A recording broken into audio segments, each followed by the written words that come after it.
Hi friends, welcome to my channel. மறக்காமல் நம்ம சேனலை சப்ஸ்கிரைப் பண்ணிட்டு பெல் பட்டனை ப்ரெஸ் பண்ணிவிட்டு பாருங்கள். அப்போ தான் நம்ம போகிற வீடியோஸ் உங்களுக்கு உடனுக்குடன் வந்து சேரும். தேங்க்யூ. கயல் மற்றும் யுகனின் ரிசப்ஷன் களை கட்டி கொண்டிருக்க மாப்பிள்ளை அவனின் முகம் திடீரென்று அஷ்டகோணலாய் மாறியது. அதற்கு காரணம் வேறு யாருமல்ல, சாக்ஷாத் அந்த ஆதிராவேதான். வழக்கம் போல அவளுடைய பாணியில் அங்கங்களை வெளியே காட்டும்படியான ஒரு ஆடையை அணிந்து கொண்டு முழு நீல ஹீல் செருப்பையும் அணிந்து கொண்டு அவள் நடந்து வர, அவளுக்குள்ளோ அனைவரும் ஏதோ தேவதையை பார்ப்பது போல பார்க்கிறார்கள் எனும் எண்ணம் போலும். ஆனால் உண்மையில் படு கேவலமாய் அவள் இருந்தாள் என்பதே நிதர்சனம். அவள் முன்னே நடக்க அவளுக்கு பின்னே பெரிய பரிசு ஒன்றை தூக்கிக் கொண்டு இருவர் வந்தார்கள். என்றபடி மேடையில் ஏறியவள் அவர்களுக்கு அந்த பெரும் பரிசை தன் பகட்டுக்கு அடையாளமாய் கொடுக்க, ஐ திங்க் பிச்சைக்காரங்களுக்கெல்லாம் சோறு நாங்க பின்னாடி போடுறோம், அங்க போயிருக்கலாமே, ட்ரெஸ் எல்லாம் வேற தாறுமாறா கிழிஞ்சு போயிருக்கு, பார்க்கவே பாவமா இருக்கீங்க, டேய் யாராச்சும் கொஞ்சம் அதிகமா பிச்சை போட்டு அனுப்புங்கடா. அருகில் இருந்து தன் நண்பர்களிடத்தில் அவன் இவ்வாறு கூற சட்டென்று ஆதிராவின் முகம் கருத்து போனாலும் அதை அவள் வெளிக்காட்டிக் கொள்ளவில்லை. பிச்சைக்காரி தான் யுகன், பட் உன்னை விட பல கோடி வச்சிருக்க பிச்சைக்காரி, உன்னோட வைஃப வேலைக்காரியா வச்சிருக்க பிச்சைக்காரி. ஒரு நமட்டு சிரிப்புடன் அவள் கூற ஆதிராவின் பேச்சு உண்மையில் கயலுக்கு முகம் சுழிக்க வைப்பது போல இருந்தது. ஆதிரா, தேவையில்லாம இங்க வந்து பிரச்சனை பண்ணிட்டு இருக்காது. இது ரொம்ப சந்தோஷமான ஒரு நாள். சொந்த பந்தங்கள் எல்லாம் கூடியிருந்து சிரிச்சுட்டு இருக்கிற இந்த நேரத்துல வந்து உன் வேலையை காட்டாத. முதல் முறை கயல் முறைத்துக் கொண்டு ஆதிராவுடன் பேச இப்போதே அவளை இழுத்துக் கொண்டு சென்று தன் காலடி நாய் போல படுக்க வைத்துக் கொள்ள வேண்டும் போல இருந்தது ஆதிராவுக்கு. ஆனால் செய்ய முடியவில்லையே எனும் ரக்தி ஒரு ஏளன புன்னகையாய் அவளுடைய இதழில் ஊடுருவ அவள் இங்கு வந்ததே பிடிக்கவில்லை கயலுக்கு. என்னோட எச்ச சொத்த தின்னு வளர்ந்த பிச்சைக்கார வேலைக்காரி நீ என்ன எதிர்த்து நேருக்கு நேரா நின்னு பேசுறியா? இதுவே உன் பழைய நேரமா மட்டும் இருக்கட்டும், உன் வாய் அப்படியே ரெண்டு சைடும் புடிச்சு கிழிச்சிருப்பேன். கண்களில் அனல் தெரிக்க அவள் கூற அங்கு மேடையிலோ தேவையில்லாத பேச்சுவார்த்தை நடக்கிறது என்று மட்டும் கீழே இருந்து பார்த்துக் கொண்டிருந்த சகோதரர்களுக்கு புரிந்தது. அந்த மேனாமினிக்கு இப்ப என்ன பேசிக்கிட்டு இருக்காளா இருக்கும்? சாப்பிட்டுக் கொண்டே அவன் கேட்க, எனக்கு என்ன தெரியும், மேபி உங்ககிட்ட ஒரு புருஷன் இருந்தா அவனை எனக்கு தரியானு கேட்டுக்கிட்டு இருக்காளோ என்னவோ. விக்னேஷை பார்த்து கொண்டே கூறியவன் பின்பு விக்னேஷ் அவனை திரும்பி பார்க்கும்போது வேறுபுறம் திரும்பிக் கொண்டான். ரிஷி அண்ணாவுக்கு இன்னைக்கு என்னாச்சு? இவர் இந்த அளவுக்கு யாரையும் அசிங்கப்படுத்தி பேச மாட்டாரு. நாங்க யாராச்சும் இப்படி பண்ணா கூட செமையா திட்டுவாரு. இப்ப அவரே இந்த மாதிரி பண்ணிட்டு இருக்காரு. எதுக்காக இப்படி பண்றாருன்னு சுத்தமா புரியல. மனதிற்குள்ளே குழம்பியவன் ரிஷியை புரியாத பார்வை பார்க்க அவனும் மேலும் தன் செல்மிஷ பேச்சை தொடர்ந்தான். அப்படி இல்லனா நீ கொஞ்சம் தள்ளி நில்லு, நான் பொண்ணோட இடத்துல நிக்கிறேன்னு சொல்றாளோ என்னவோ. மீண்டும் அவன் ஆத்விக்கிடம் இவ்விதம் கூற வாய்விட்டு கேட்டுவிடவே முடிவு செய்து விட்டான் விக்னேஷ். அந்த பொண்ணு உங்களுக்கு என்ன செஞ்சா? தன்னுடைய பாணியில் அவன் கேட்க ஆத்விக்கும் ரிஷியும் சட்டென்று திரும்பி ஒருவர் முகத்தை ஒருவர் பார்த்துக் கொண்டார்கள். So maybe it's true. விழிகளை அகலமாய் விரித்து அவன் கூற இருக்கலாம் எனும் ரீதியில் தலையை ஆட்டி வைத்தான் ரிஷி. நான் யாரையோ சொன்னா உனக்கே வலிக்குது விக்னேஷ்? தம்பியிடம் மறுகேள்வி கேட்டான் அண்ணன் அவன். அவ யாரோ கிடையாது, ஹர்ஷினியோட sister Aadhira. Maybe you both forgot about her. சாதாரணமாக கூறியவன் தன்னுடைய உணவில் கவனத்தை செலுத்த, உனக்கு ஹர்ஷினி கூட யாரோ தானே விக்கி என்று ரிஷி சாதாரணமாய் கேட்டுவிட்டு திரும்பிக் கொள்ள விக்னேஷுக்கு இந்த முறை அடித்த அடி பலித்தது. அண்ணா வேணாண்ணா, என்னை யாருமே புரிஞ்சுக்கல. I know about that already. But நீங்களும் அந்த மாதிரி நடந்துக்காதீங்க. உங்க மேல நான் பெரிய மரியாதை வச்சிருக்கேன். யார் என்ன சொன்னாலும் பரவாயில்லை என்று இருக்கும் விக்னேஷுக்கு ரிஷி கூறும் இந்த வார்த்தைகளை தாங்கிக் கொள்ள முடியவில்லை. சரி, எனக்கு ஒரு விஷயம் சொல்லு விக்னேஷ். ஹர்ஷினி வீட்டை விட்டு வெளியே போன அந்த நாளுக்கு முன்னாடி நைட்டு சார் எங்க போயிருந்தீங்கன்னு இஃப் யூ டோன்ட் மைண்ட் நான் தெரிஞ்சுக்கலாமா? மெல்ல மெல்ல விஷயத்தை நோக்கி அவன் முன்னேற தனக்கு ஏதோ பிடிபடுவது போல விக்னேஷுக்கு இருந்தாலும் முழுமையாய் அவனால் அதை யூகிக்க முடியவில்லை. அண்ணா, என்ன கேட்கறதா இருந்தாலும் தயவு செஞ்சு என் முகத்தை பார்த்து நேரடியா கேளுங்க. நீங்க சுத்தி வளைச்சு பேசுற எந்த விஷயமும் எனக்கு சுத்தமா புரியவே இல்லை. விழிகளை இடுக்கி கூர்மையாக்கி அவன் கேட்க, shut up Vicky, this is not the place to talk about that. வீட்டுக்கு போயிட்டு பேசிக்கலாம் என்று ரிஷி கூறிவிட்டு இதற்கு மேல் நான் எதையும் பேச தயாராக இல்லை என்பது போல உணவு தட்டுடன் எழுந்து செல்ல விக்னேஷோ போகும் தன் அண்ணனின் முருகையே வெறித்து பார்த்துக் கொண்டிருந்தான். நீ ஆச்சு என்ன நடந்துச்சுன்னு சொல்லி தொலைடா. எதுக்காக இந்த மாதிரி பிஹேவ் பண்றீங்க? இப்போது சிறிய தம்பியிடம் அவன் கேட்டு நிற்க, ரிஷி சொல்லலன்னா ரிஷியோட ரைட் ஹேண்டும் சொல்ல மாட்டான். ஓவர் என்று கூறிவிட்டு அவனும் அங்கிருந்து எழுந்து செல்ல தன்னுடைய சகோதரர்களின் இடத்தில் ஏற்பட்ட மாற்றம் எதற்காக என்று தெரியாமல் குழம்பி போன விக்னேஷ் அதற்கு மேல் சாப்பிட மனமில்லாமல் தானும் எழுந்து கொண்டான். அதே நேரம் மேடையில் விட்டால் பெரிய கலவரமே வெடித்துவிடும் போலும். ஆளுக்கு ஆள் சிரித்த முகத்தை வைத்துக் கொண்டு கொடூரமான அர்த்தம் வைத்து வார்த்தைகளை பேசிக் கொண்டிருக்க கயலின் மனதில் ஒவ்வொரு நொடியும் சுதா கூறிவிட்டு போன வார்த்தைகள் தான் எதிரொலித்துக் கொண்டிருந்தது. இவகிட்ட நமக்கு என்ன பேச்சு யுகன்? ஏ ஆதிரா, நீ வந்ததும் வந்துட்ட, நிம்மதியா சாப்பிட்டு இங்க இருந்து கிளம்பு. எப்படியாவது அவளை அங்கிருந்து அனுப்பிவிட கயல் முயற்சி செய்து கொண்டிருக்க அதை புரிந்து கொள்ளாத ஆதிராவுக்கு கயல் பேச பேச ஆத்திரம்தான் வந்தது. உன்னை ஃபர்ஸ்ட் யார் இன்வைட் பண்ணாங்க? அது சரி, அழையா விருந்தாளியா போறது ஒன்னும் உனக்கும் அப்பனுக்கும் பெரிய பொண்ணுக்கும் ஒன்னும் புதுசு இல்லையே. ஏதோ ஒன்றை குத்தி காட்டி அவன் பேச மீண்டும் தன்னுடைய மூக்கை உடைக்கும் யுகனை கொல்லும் ஆத்திரம் வந்தது அவளுக்கு. ஓ மை டியர் ஸ்வீட் ஜோடி, இங்க நான் கொண்டு வந்திருக்கிற கிஃப்ட் ரொம்ப பெருசுதான். ஆனா அதையும் தாண்டி இன்னும் பெரிய கிஃப்ட் உங்க 2 பேருக்காக காத்திருக்கு. அது என்ன தெரியுமா? அவர்களிடம் அவள் கேட்க யாருமே அவளுக்கு பதில் கூறவில்லை. சும்மா சொல்லு கயல், அது என்னன்னு தெரியுமா? மீண்டும் கயலின் முகத்திற்கு அருகே வந்து அவள் கேட்க ஆதிராவை எப்படியாவது போக வைக்க வேண்டும் என்கிற முயற்சியில் எனக்கு தெரியாது ஆதிரா, நீயே சொல்லு. எரிச்சல் மண்டிய குரலில் கேட்டாள் கயல். அப்படி அவள் கேட்ட அடுத்த நொடி பயங்கரமாக சிரிக்க ஆரம்பித்தாள் ஆதிரா. அங்கிருந்த மக்களின் சலசலப்பில் ஆதிராவின் சிரிப்பு சத்தம் மொத்த பேருக்கும் கேட்கவில்லை என்றாலும் அந்த மேடையை அண்டியிருந்த ஆட்கள் அனைவருக்கும் தெளிவாக கேட்டது. மரணம், டெத் கயல், டெத் கூறியவள் இன்னும் கொடூரமாக சிரிக்க அனைவரும் பார்த்தால் கூட பரவாயில்லை என்று இவளை அங்கேயே போட்டு சாத்த வேண்டும் போல இருந்தது யுகனுக்கு. கைமுஷ்டி இரண்டையும் இறுக்கி கழுத்து நரம்புகள் புடைக்க அவளை நெருங்கி ஒரு அடி யுகன் வைக்க சட்டென்று அவனுடைய கரத்தை பிடித்து தடுத்தாள் கயல். என் கையை விடு கயல், இன்னைக்கே இவளை தீத்து கட்டுறேன். பற்கடித்த வண்ணம் கோபத்தில் அவன் கர்ஜிக்க மேலும் சிரித்தாள் ஆதிரா. உனக்கு கூட அது ரொம்ப பிடிக்கும்ல, பிடிச்ச கிஃப்ட் தானே தர முடியும் கயல். உனக்கு ஒண்ணு ஞாபகம் இருக்கா?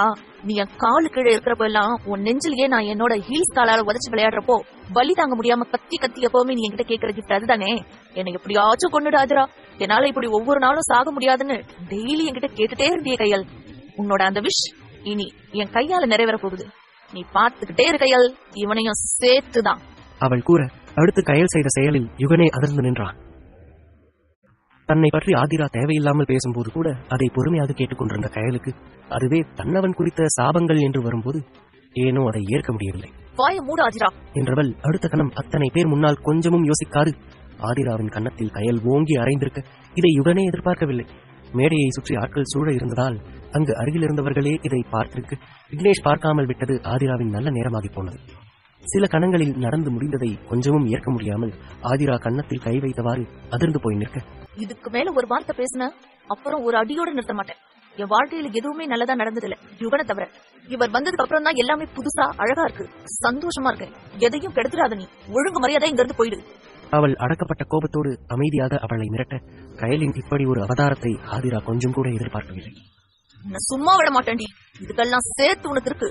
காலம் பூரா சித்திரவதை அனுபவிக்கிற மாதிரி பண்றேன். பற்களை கடித்து வன்மத்தை தக்கிவிட்டு அவள் வேகமாக அங்கிருந்து வெளியேற யுகனோ தன் பக்கத்தில் நின்றிருந்த தன் மனையாளை ஆச்சரியமாக பார்த்தான். கயல், இஸ் தட் யூ? அவன் அதிர்ச்சி குறையாத குரலில் கேட்க இப்போது கயலுக்கோ தன் கணவனின் பார்வையில் கோபம் மறைந்து வெட்கம் முட்டிக்கொண்டது. இல்லங்க, அது வந்து அவள் தடுமாற ஏனோ ஒவ்வொரு நாளும் தன்னவளை புதிதாக பார்த்தான் யுகன். தன் உணர்ச்சிகளை கட்டுப்படுத்த முடியாமல் தற்போது தன்னைத்தானே சமாளிக்க அவளை இழுத்து அவள் நெற்றியில் முத்தத்தை வைத்தான் அவன். இப்போ இது போதும், ராத்திரி மீறிய பாத்துக்கலாம் என்று யுகன் சொல்ல மறைந்திருந்த குழப்பம் மீண்டும் வந்து தொற்றிக்கொண்டது அவளுக்குள். இன்னைக்கு ராத்திரி அப்படி என்னதான் நடக்க போகுதுன்னு தெரியலையே, திரும்ப திரும்ப அதையே சொல்லிட்டு இருக்காரு. தனக்குள்ளேயே கேள்வி கேட்டுக் கொண்டவள் பின் ஆட்களை வரவேற்பதில் மும்முரமாக அதை பற்றி சுத்தமாக மறந்தே போயிருந்தாள். அன்று இரவு, கயல், என்ன உன் அம்மாவா நினைச்சுக்கோ. எனக்கே இதெல்லாம் சொல்ல வெக்கமாதான் இருக்கு, பட் உனக்கு சொல்ல வேண்டிய கட்டாயத்துல இருக்கேன்டா. அவர் முதலிரவுக்காக கயலை தயார்படுத்திக் கொண்டே தயக்கமாக ஆரம்பிக்க கயலோ பதறிவிட்டாள். என்னாச்சு அத்தை, ஏதாச்சும் பிரச்சனையா? அந்த ஆதிரா ஏதாச்சும்? தானே ஏதேதோ யூகித்து அவள் பதறிக்கொண்டே போக இது எப்படி ஆரம்பிப்பது என்றே வைதேகிக்கு தெரியவில்லை. அப்படியெல்லாம் இல்லம்மா, நீ வயசு பொண்ணு, நான் சொல்லி புரிய வைக்க வேண்டிய அவசியம் இல்ல. அவர் மீண்டும் திணறிக் கொண்டிருக்க கயலுக்கு அவர் திணறுவதற்கான காரணம் சுத்தமாக தெரியவில்லை. ஐயோ, எனக்கு வெக்கமா இருக்கு கயல். அவன் என்ன சொல்றானோ அதுக்கேத்த மாதிரி நடந்துக்க, அது போதுமா?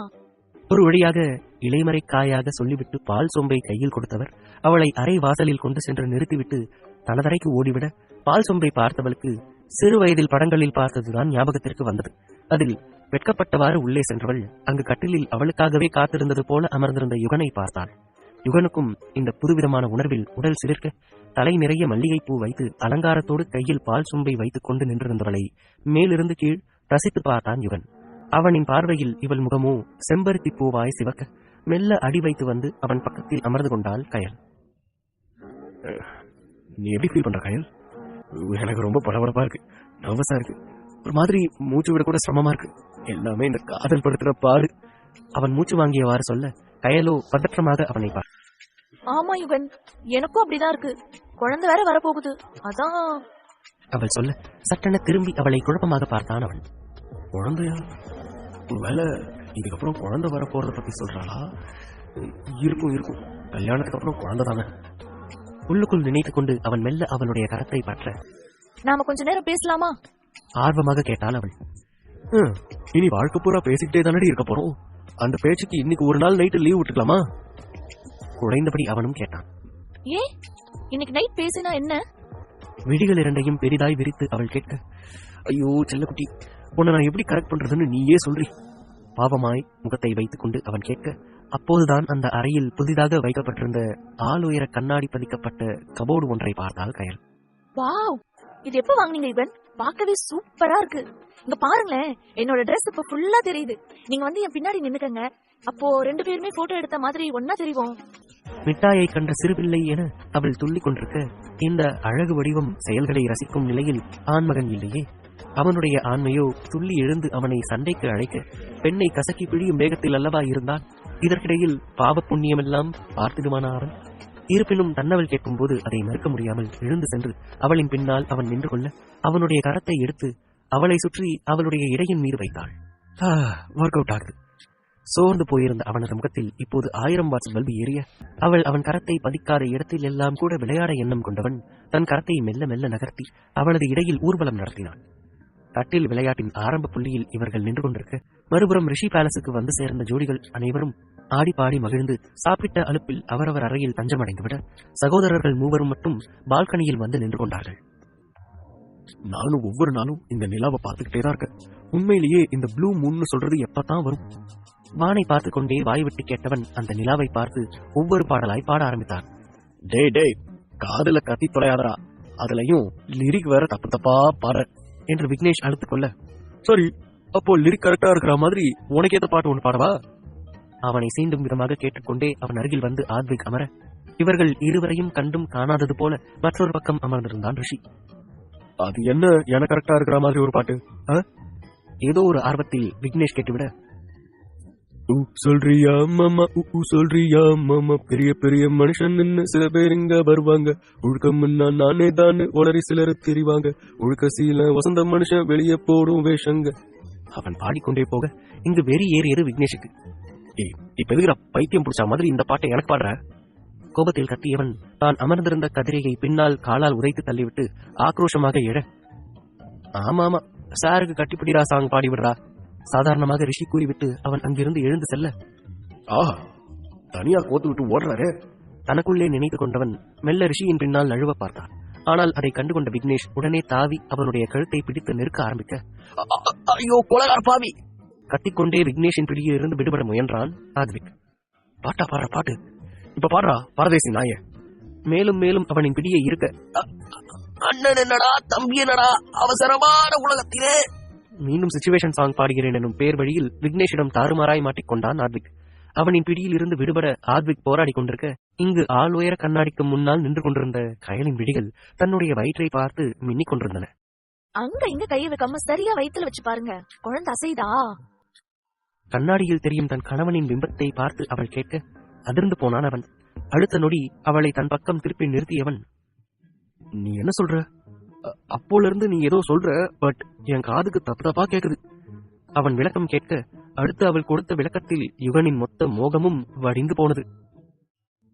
விக்னேஷின் கையில் சிக்கிய ஆத்விக் எப்படியோ அவனிடமிருந்து தப்பித்து ஓடிவிட, தனியே இப்போது பால்கனியில் நின்று கொண்டிருந்த விக்னேஷுக்கு உறக்கமே வரவில்லை.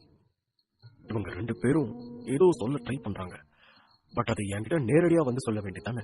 எதுக்காக இப்படி சின்ன பிள்ளைங்க மாதிரி ஒளிஞ்சு ஹிண்ட் வச்சு சொல்லிட்டு இருக்காங்க? எதுவா இருந்தாலும் நாளைக்கு எப்படியாச்சும் கேட்டுக்கணும், இல்லைன்னா என்னோட தலையே வெடிச்சிடும்.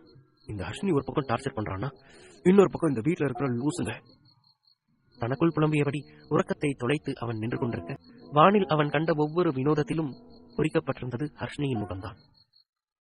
நமக்கு குழந்தை வரப்போகுதுன்னா உன் பக்கத்திலேயே இருக்கணும், எவ்வளவு ஆசைப்பட்டேன் தெரியுமா? உன்னோட ஒவ்வொரு தேவையும் பார்த்து பார்த்து பண்ணணும்னு நினைச்சு வச்சிருந்தேன். ரிஷி அண்ணா சஞ்சனாவுக்கு அன்னைக்கு பண்ண அத்தனை சர்ப்ரைஸ் கூடவே சேர்த்து புதுசா பல விஷயங்களை ரீக்ரியேட் பண்ணவும் கண்டுபிடிக்கவும் நினைச்சேன். ஏதாவது ஒண்ணு நாம ஆசைப்பட்டு அதை பண்ணணும்னு முடிவு எடுத்து வச்சிருந்தா அது நடக்காதுன்னு சொல்லுவாங்கல்ல. உண்மையாவே அது கரெக்ட் தான் போல.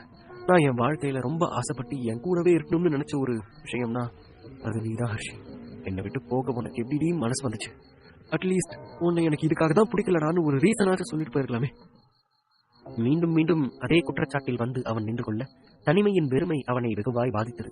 மனைவி இருந்தும் தனி ஒரு மனிதனாய் விக்னேஷ் நின்று கொண்டிருக்க அதே வீட்டில் மற்றொரு அறையில் மாறனின் கட்டில் அதிர்ந்து கொண்டிருந்தது. பையன் இன்னைக்கு இங்க தூங்க வரலன்னு சொன்னதும் உன் வேலையை ஆரம்பிச்சிட்ட பத்தியா? குற்றம் சுமத்தியபடி அவனின் கேசம் பிடித்து தன் மார்புக்குள் அவனின் முகத்தை அவள் புதைத்துக் கொள்ள, வாய்ப்பெல்லாம் எப்பவுமே கிடைக்காதரி.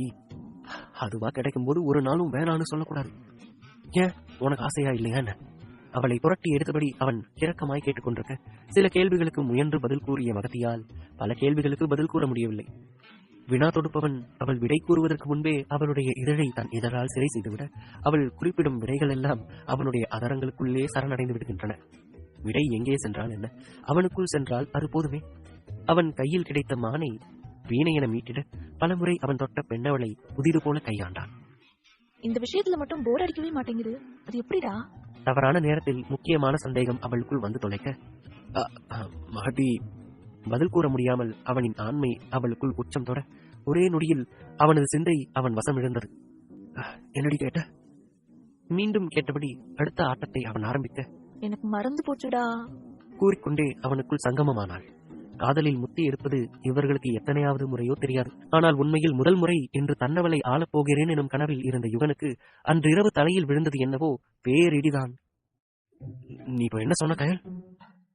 தான் காதால் கேட்டது உண்மைதானா என்று ஊர்ஜிதப்படுத்திக் கொள்வதற்காக அவன் மீண்டும் கேட்க, நான் ஒன்னும் பொய் சொல்லல இவன், நீங்களே பாருங்க என்னோட வயிறு எவ்வளவு பெருசா இருக்கு. நீங்க அன்னைக்கு எனக்கு முத்தம் கொடுத்ததாலதான் இது இவ்வளவு பெருசா இருக்கு. சீக்கிரமா இன்னும் 4-5 முத்தம் கொடுங்க, காலையில பேபி வந்துடும். அவள் கூற கூற தன் கண்ணையும் தன் செவி புலன்களையும் தன்னாலேயே நம்ப முடியவில்லை இவனால். இந்த பாரு கயல், நான் ஒரு 90s கிட். நானே இந்த மாதிரி தாட்ல இருந்து வெளியே வந்துட்டேன். முத்தம் கொடுத்தா குழந்தை பிறக்கும்னு நம்புற கூட்டம் மாடி நீ. ஐயோ ஐயோ ஐயோ, என்னோட ஆசை கனவெல்லாம் போச்சே. தரையில் அமர்ந்து நெஞ்சில் அடித்தபடி அவள் நட உண்மையில் பதறித்தான் போனாள் கயல். ஐயோ, உங்களுக்கு என்ன ஆச்சு யுகன்? எதுவா இருந்தாலும் சொல்லுங்க, நான் சரி பண்றேன். பதறி துடித்தவள் அவன் அருகே வந்து கேட்க, என்ன கேட்டுவான், எப்படி கேட்டுவான்? அவன் பெருமூச்சு ஒன்றை இழுத்து விட்டவன் தன்னை ஆசுவாசப்படுத்திக் கொண்டு கயலை அழைத்து வந்து கட்டிலில் அமர வைத்தான். ஏ கயல், என்னோட செல்லக்குட்டி, சமத்து பிள்ளையாட்டம் நான் கேட்கிற கேள்விக்கு பதில் சொல்லு. அவளுடைய கண்ணம் ரெண்டையும் தன் கரங்களில் தாங்கி தன் விழி பார்க்க வைத்து அவன் கேட்க, எனக்கு தெரிஞ்சா நான் கண்டிப்பா சொல்றேங்க. தன்னிடம் கேட்க அவனிடம் என்ன இருக்கிறது என்று சிந்தித்துக் கொண்டே பதிலளித்தாள். கல்யாணம் பண்ணதுக்கு அப்புறம் ஹஸ்பண்ட் அண்ட் ஒய்ஃப் நைட்ல என்ன பண்ணுவாங்கன்னு உனக்கு நிஜமாவே தெரியாதா கயல்? அவள் தெரியும் என்று கூறிவிட வேண்டும் என மனதிற்குள் எத்தனை முறை கடவுளிடம் பிரார்த்தனை செய்தபடி அவன் கேட்டானோ அது அவனுக்கே வெளிச்சம். ஆனால் அவனின் வேண்டுதல் மொத்தமும் பாழாய் போய்விட, முத்தம் கொடுத்துப்பாங்க யுகன், ஆனா நாம தான் கல்யாணத்துக்கு முன்னாடியே தப்பு பண்ணிட்டோமே. அதனாலதான் இப்போ என்னோட வயிறு இவ்வளவு பெருசா இருக்கு. பாப்பா இப்போ வெளியே வரும் யுகன். தன்னுடைய வயிற்றை சுட்டிக்காட்டி அவள் மீண்டும் விட்ட இடத்திலேயே தொடர ஓவென்று கத்தி அழ வேண்டும் போல இருந்தது யுகனுக்கு. ஐயோ கயல்மா, அது ஒன்னும் குழந்தை இல்ல. அது நீ பசிக்குதுன்னு சொல்லிட்டு ரிசப்ஷன்ல ஃபுல் கட்டுன பிரியாணிடி. அத போய் குழந்தைன்னு சொல்லி எட்டி உதைக்காதான்னு வேற கேக்குறியே, இது உனக்கே நியாயமா இருக்காடி? முகத்தை பாவமாக வைத்துக் கொண்டு அவன் கேட்க அவன் தன்னை நக்கல் செய்கிறான் என்று நினைத்துக் கொண்டால் வளர்ந்த குழந்தையான கயல். போங்க யுகன், உங்களுக்கு எப்பவுமே காமெடி தான். சீக்கிரமா சொல்லுங்க, இது எப்போ வெளியே வரும்? மீண்டும் அவள் கேட்டிட தன் பொறுமை இழந்தான் யுகன். அதோ அங்க இருக்கு பாரு பாத்ரூம், உள்ள போயிட்டு நல்லா முக்கு, இப்பவே வரும். அப்பயும் வரலன்னா என்கிட்ட வந்து சொல்லு, வேரி மாத்திரம் வாங்கி தரேன். ரொம்ப சீக்கிரமாவே அடிச்சு தள்ளிட்டு வந்துரும், போதுமா? கண்ணா பின்னா என்று கத்தியவன் அதற்கு மேல் பேச தெம்பில்லாமல் திரும்பி படுத்துவிட இப்போது அவன் ஏன் கோபப்பட்டான் என்று கூட தெரியாமல் திருவென விழித்து அமர்ந்திருந்தாள் கயல். அதே மற்றொரு இடத்தில் அதே போன்று ஆளுயர கண்ணாடிக்கு முன்னால் தன் கன்னத்தில் கை வைத்தபடி நின்று கொண்டிருந்தாள் ஆதிரா. உனக்கு இந்த அவமானம் தேவை ஆதிரா? பேசாம மூடிட்டு வீட்டுல இருக்க வேண்டியதானே? எதுக்காக சம்பந்தமே இல்லாம அவளோட ரிசப்ஷனுக்கு நீ போன? நன்றாக அவளை திட்டி அவளது மனசாட்சி கேள்வி கேட்க கயல் கன்னத்தில் அடித்த தரத்தை மீண்டும் தடவி பார்த்தாள் ஆதிரா. நான் போனதாலதான் அவ முகத்துல இருந்த சிரிப்பு கொஞ்சமாச்சும் குறைஞ்சு போச்சு. அதுக்காக தான் நான் போனேன். அது மட்டும் இல்லாம என்னோட விக்னேஷ் அங்க வந்திருந்தாரு, அவரை பார்க்கவும் தான் போனேன்.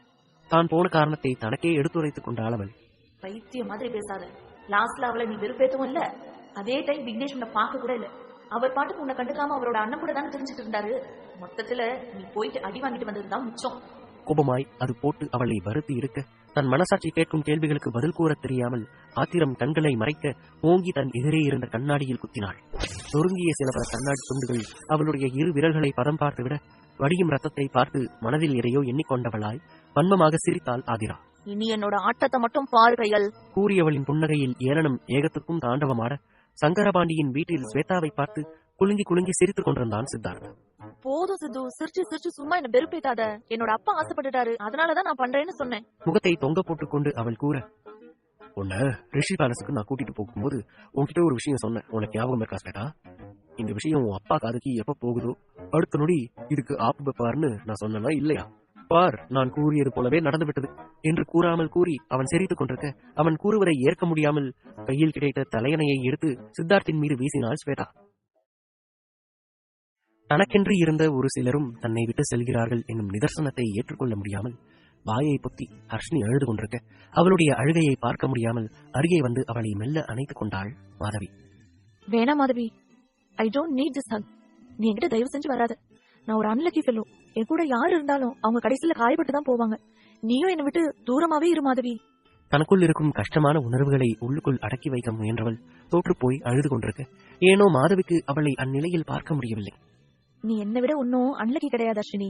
கூறிய அவளின் முகத்தில் இழையோடியது என்னவோ ரக்தியின் சாயலே.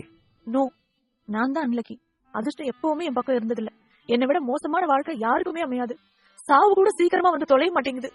மீண்டும் மீண்டும் கூறி அவள் அழுது கொண்டே இருக்க, அவளை எப்படி தேற்றுவது என்று தெரியாமல் ஹர்ஷினியின் கூந்தலை மட்டும் வருடிக் கொண்டிருந்தாள் மாதவி. நேரம் மெல்ல மெல்ல கடந்து கொண்டிருக்க, ஹர்ஷினியின் விசும்பல் சத்தமும் கொஞ்சமாய் குறைந்தது. எனக்கு அம்மா அப்பான்னு பெருசா யாருமே இல்ல அஸ்வினி. நான் ஒரு அனாதை ஆசிரமத்துலதான் வளர்ந்தேன். அங்கேயே எனக்கு நிறைய ஃப்ரெண்ட்ஸ் இருந்தாங்க. காலப்போக்குல அவங்க எல்லாம் நிறைய சம்பாதிக்க ஆரம்பிச்சதும் என்ன தனியா விட்டுட்டாங்க. பிறக்கும் போது தனியா வந்தவ நடுவுல யார் யாரோ வந்துட்டு போக திருப்பியும் தனியாலாம் மாறிட்டேன். இதுக்கு இடையில என் வாழ்க்கையில வர ஒவ்வொரு மனுஷங்களையும் என் கூட வச்சுக்கதான் நான் ஆசைப்படுறேன். ஆனா இந்த லைஃப் எனக்கு எப்பவுமே அந்த கிஃப்ட் எனக்கு கொடுத்தது இல்ல. எங்க வேலைக்கு போனாலும் அட்வான்டேஜ் எடுத்துக்க ஆரம்பிச்சிடுறாங்க. ஏன் பொண்ணா பிறந்தோன்னு நினைச்சு நான் அழுவாத நாளே இல்ல. அவள் கூறிக்கொண்டிருக்க, இப்போது மெல்ல நிமிர்ந்து ஹர்ஷினி அவள் முகத்தை நோக்கினாள். நீ நீ என்ன சொல்ற மாதவி?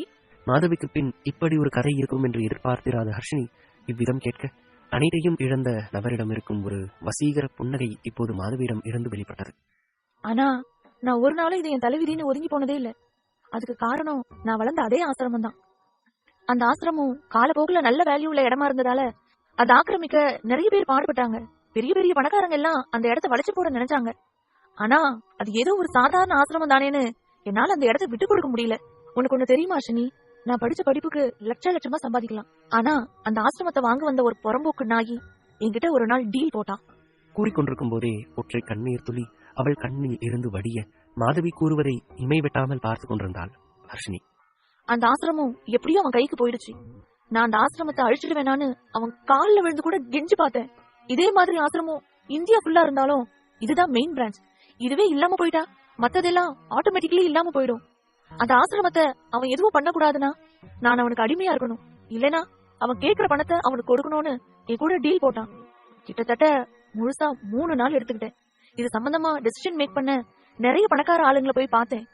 நான் ஏறாத போலீஸ் ஸ்டேஷன் வாசலே இங்க இல்ல. ஒரு நாயும் எனக்கு ஹெல்ப் பண்ண வரல. பல லட்சம் குழந்தைங்களோட வாழ்க்கையை காப்பாத்த என்னோட உயிரை கொடுக்க முடியுமானா அது கொடுக்கறதுல தப்பு இல்லைன்னு ஒரு நாள் எனக்கு தோணுச்சு. மனசை கல்லாக்கிட்டு அவனுக்கு அடிமையா போனேன். போன இடத்துலதான் தெரிஞ்சது அவன் பண்ற பிசினஸ் மறைமுகமான விபச்சாரம். ஆரம்பத்துல அதை பண்ண முடியாம அழுதேன். எப்படியாவது இந்த ப்ராசஸ்ல என் உயிர் போயிடணும், அதுக்கப்புறம் இந்த ஆன்மாவுக்கு சாப விமோசனம் கிடைச்சிரும்னு இன்னைக்கு வரைக்கும் நம்புறேன் அஸ்வினி. சங்கரி மேடம் என்ன டெய்லி ஒரு ஆளோட பாத்துட்டு என்ன சந்தேகப்படுறது உண்மைதான். ஆனா பல குழந்தைங்க சந்தோஷமா நல்லபடியா படிச்சு அங்கிருந்து முன்னேறி வாழறாங்கன்னு கேக்குறப்ப எல்லாம் இந்த காயத்தை என் மனசு மறந்துடும். என் பேருக்கு ஏத்த மாதிரியே இந்த மாதவி ஒரு விபச்சாரி தான். பல கோடி சொத்து மதிப்பு வச்சிருக்க மகான்களால பண்ண முடியாததை பண்றனா ஒரு விபச்சாரின்னு சொல்றதுல ரொம்ப பெருமைப்படுறேன். தலை நிமிர்ந்து கூறியவளை உடல் புல்லரிக்க பார்த்து கொண்டிருந்தாள் ஹர்ஷினி. அதே மற்றொரு முனையில் இப்படியும் பெண்கள் உண்டோ எனும் எண்ணத்தில் உடல் சிலிர்த்து போன இவன் அவளுக்கு இனி தாம்பத்திய உறவு என்றால் என்ன என்பதை முதலில் இருந்து சொல்லிக் கொடுக்க வேண்டும் என்பதை புரிந்து கொள்ள தன் நிலையை எண்ணி தனக்குள்ளே சிரித்துக் கொண்டான். இதுக்கு தாண்டா ஒரு விஷயம் நடக்கிறதுக்கு முன்னாலேயே ஆசைப்பட்டு குதிக்க கூடாதுன்னு பெரியவங்க சொல்லியிருக்காங்க. ஆனா இதையெல்லாம் உன் ஆசைப்பட்ட மனசு கேட்காம போயிருச்சேடா பையா. மானசிகமாய் தலையில் அடித்துக் கொண்டவன் மனம் வருந்தி அவளை பாவமாய் பார்த்துக் கொண்டிருக்க, தான் என்ன தவறு செய்தேன் என்று இப்போது வரைக்கும் கயலுக்கு புரியவே இல்லை. உங்களுக்கு பிடிக்காத மாதிரி நான் ஏதாவது தப்பு பண்ணியிருந்தா என்ன மன்னிச்சிடுங்க யுகன். நான் இங்க வரும்போது அத்தை சொல்லிதான் அனுப்புனாங்க நீங்க சொல்றபடி நான் கேட்டுக்கணும்னு. நான் தான் அந்த கண்ணாடியை பார்த்ததும் உங்க பேச்சு கேட்காம ஓடிட்டேன். எனக்கு புரியுது அது என்னோட தப்பு தான். ஆனா அதுக்காக எல்லாம் என் கூட கோச்சுக்காதீங்க. நீங்களே என்ன விட்டு போயிட்டா என்னால தாங்க முடியாது. கண்ணீர் விட தயாராய் இருந்தவளை இழுத்து மார்போடு அணைத்துக் கொண்டான் மாயவன்.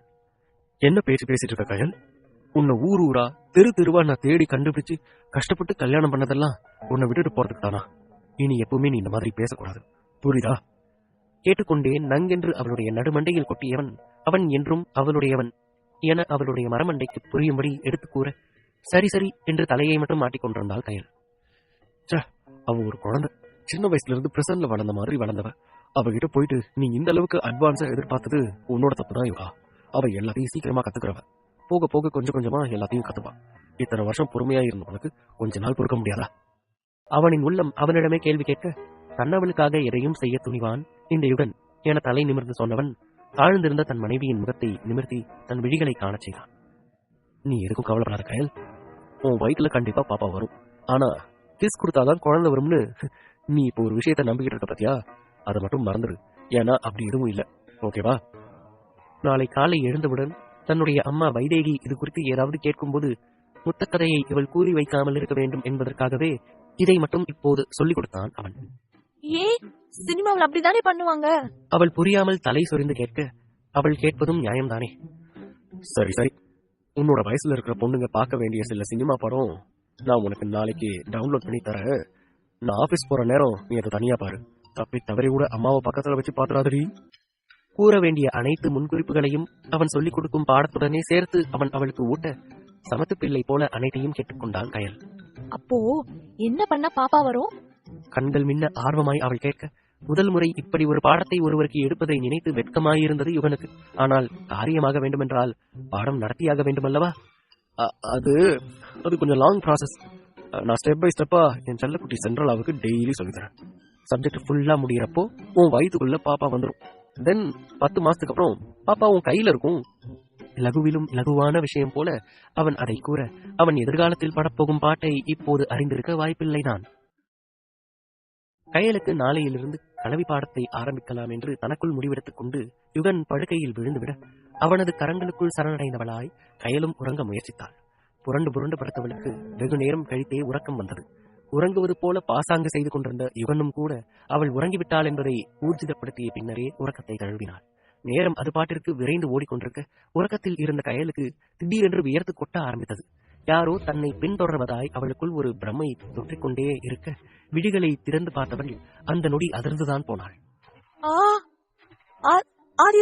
அவளுடைய முட்டை விழிகள் இரண்டையும் முழுமையாய் விரித்துக் கொள்ள ஆதிராவின் முழு பெயரை கூட ஒரே நேர்கோட்டில் உச்சரிக்கும் சக்தியை இழந்திருந்தாள் கயல். அதற்கு அங்கு காரணம் இருக்கத்தான் செய்தது. ஆதிராவின் கையில் ஒரு கை துப்பாக்கி இருக்க அவளுடைய முகத்தில் ஒரு விஷம புன்னகை படர்ந்திருந்தது. நான் உனக்கு கொடுக்க போகும் பரிசு மரணம் என்று அவள் அழுத்தி கூறிய வார்த்தைகள் இப்போதும் அவள் செவிக்குள் எதிரொலிக்க, மரண பயத்தோடு ஆதிராவை பார்த்துக் கொண்டிருந்த கயலின் விரல்களோ தன்னிச்சையாக நகர்ந்து சென்று யுகனை தான் எழுப்ப முயன்றது. யுகன் எழுந்துருங்க. ஆதிரா நீ எப்படி? நீ எங்கிருந்து இந்த ரூம்குள்ள வந்த? புரியாமல் பார்த்தவளின் உடல் முழுவதும் நடுங்கிக் கொண்டிருக்க எத்தனை முறை உலுக்கி பார்த்தும் யுகன் எழுந்து கொள்ளவே இல்லை. ஐயோ யுகன் எழுந்துருங்க! பயத்தின் பிடியில் சிக்கிக் கொண்ட கயல் தன்னை மறந்து கத்தியே விட அப்போதும் அசைவின்றி படுத்துக் கொண்டிருக்கும் யுகனை புரியாத பார்வை பார்த்தால் பேதையவள். என்ன என்ன கையால் உன்னோட புருஷன் எழுந்திருக்க மாட்டேங்கிறானா? நான் தான் சொன்னேனடி, என்னோட கிஃப்ட் உனக்கு மட்டும் இல்ல உன்னோட புருஷன் யுகனுக்கும் சேர்த்துதான்னு. நான் என்னவோ உண்மையதான் சொன்னேன், அதுக்கு போய் என்ன ஆரம்பிச்சிட்டியே. உதட்டை பிதுக்கி உச்சி கொட்டியபடியே அவள் வக்கிரமாய் அந்த வார்த்தைகளை உதிர்க்க அதிர்ந்து போன கயல் உடனே திரும்பி யுகனை துளாவிக் கொண்டிருந்த தன் விரல்களை பார்த்தாள். அதிர்ந்து போனவளின் நாடி நரம்பெல்லாம் ஒரு நொடி தன் வேலையை நிறுத்திக் கொண்டது. என்ன அப்படி பாக்குற கையால்? இது உன் புருஷனோட ரத்தம் தான். அவள் கூறி முடித்த அடுத்த நொடி அறையே அதிரும் வண்ணம் கத்திக்கொண்டு அவள் எழுந்து கொள்ள இறந்து கிடந்த தன் கணவனின் பிரேதம் பேசியது. கயல், என்னமாச்சு? கயல் எழுந்து கண்ண திறந்து பாரு. அந்த குரல் அவளின் செவிகளில் விழுந்து கொண்டிருக்க ஒரு நொடி விழிகளை மூடி திறந்த அவளின் முன்னால் முழு உருவமாய் நின்று கொண்டிருந்தான் யுகன். அடுத்த நொடி தாவி அவனை அணைத்துக் கொண்டவள் வீறிட்டு அழ ஆரம்பித்தாள். இல்ல, உங்களை நான் கொல்ல விட மாட்டேன். என்ன நடந்தாலும் என் உயிர் கொடுத்தாவது உங்களை நான் காப்பாத்துவேன். நீங்க எதுக்கும் பயப்படாதீங்க இவன். அந்த ஆதரவாளி என்ன மீறி உங்களை எதுவும் பண்ண முடியாது. அவன் சாவு என் கையில தான். பிதற்றினாலும் கொடூரமாய் கத்திக் கொண்டிருக்கும் இந்த கயல் அவனுக்கு மிகவும் புதிதுதான். ஏ கயல், இட்ஸ் ஓகே. ஏன் இப்படி எல்லாம் பேசுற? ஏதாச்சும் கெட்ட கனவு கண்டியா என்ன? அவளை சுய நினைவுக்கு கொண்டு வருவதற்காக சிறிது தண்ணீரை தன் உள்ளங்கையில் எடுத்து அவளது முகம் முழுவதையும் யுகன் துடைத்துவிட அப்போதுதான் அண்டம் உணர்ந்தவள் விழி விரித்து தன்னை சுற்றியுள்ள இடத்தை நோக்கினாள். நான் இப்ப எங்க இருக்கேன்? வேகமாக மூச்சு வாங்கியபடி அவள் கேட்க, இங்கதான், என் பக்கத்துலதான் இருக்கிற கயல். உனக்கு எதுவும் ஆகல, நீ ஜஸ்ட் கனவு கண்டிருக்க, அவ்வளவுதான். B relax baby. அவளுடைய கன்னத்தையும் முதுகையும் மாறி மாறி வருடியபடி அவளை அவன் தேற்றிக் கொண்டிருக்க கனவில் வந்த ஆதிராவின் உருவம் இன்னும் கயலின் கண் முன்தான் இருந்தது. ரொம்ப மோசமான கனவு யுவன். வழிந்து கொண்டிருந்த வேர்வையை துடைத்தபடியே அவள் கூற, இப்போது என்ன ஏது என்று கேட்டு அவளை மேலும் கலக்கமுறச் செய்ய கணவன் அவன் விரும்பவில்லை. ஏதாவது கெட்ட விஷயங்களை யோசிச்சுக்கிட்டு படுத்தா இந்த மாதிரி தான் வரும் கயல். இட்ஸ் ஓகே, கனவுல நடந்த மாதிரி நேர்ல நடக்காது. அது மட்டும் என்னால ஷோரா சொல்ல முடியும். இப்ப நிம்மதியா படுத்து தூங்கு, வா. அவளை தன்னுடைய போர்வைக்குள் தன் மீது போட்டுக்கொண்டு அவள் உறங்குவதற்காக பாடல் ஒன்றையும் அவன் பாட அவனுடைய காந்த குரலில் மெல்ல மெல்ல கண்கள் சொக்கி போன கயல் தன்னை அறியாமலேயே ஒரு கட்டத்தில் உறங்கி போனாள். சற்றும் எதிர்பாராத நிகழ்வில் தூக்கத்தை தொலைத்து இருந்த யுகனுக்கு அதற்கு பின் நித்திராதேவி தரிசனம் கொடுக்கவே இல்லை. அவள் அப்படி என்ன கனவை கண்டிருப்பாள் என்று திரும்பி திரும்பி யோசித்துக் கொண்டிருந்தவனால் அந்த கனவை கற்பனை கூட செய்து பார்க்க முடியவில்லை. விடிய விடிய யோசித்தவன் எப்போது உறங்கி போனான் என்று அவனுக்கே தெரியாமல் இருக்க, நான் யாருக்காகவும் காத்திருக்க மாட்டேன் என்னும் ரீதியில் கிழக்கு வானின் கதிமோட்சமாய் உதித்து வந்தான் கதிரவன். இந்த நாள் யாருக்கு எப்படி இருக்க போகிறதோ தெரியவில்லை. ஆனால் நிச்சயம் ஹர்ஷினிக்கு சந்தோஷமான நாளாக இருக்க வாய்ப்பே இல்லை. அவள் இருந்த அறையின் கதவு படபடவென தட்டப்பட நேற்று இரவு மாதவியின் கதையை கேட்டு அவளை தன் மடியிலேயே உறங்க வைத்து தானும் அப்படியே உறங்கி போன ஹர்ஷினி அடித்து பிடித்துக் கொண்டு எழுந்து அமர்ந்தாள். கூடவே மாதவியையும் அவள் எழுப்பிவிட இருவரும் மாறி மாறி ஒருவர் முகத்தை ஒருவர் பார்த்துக் கொண்டார்கள். யார் இது?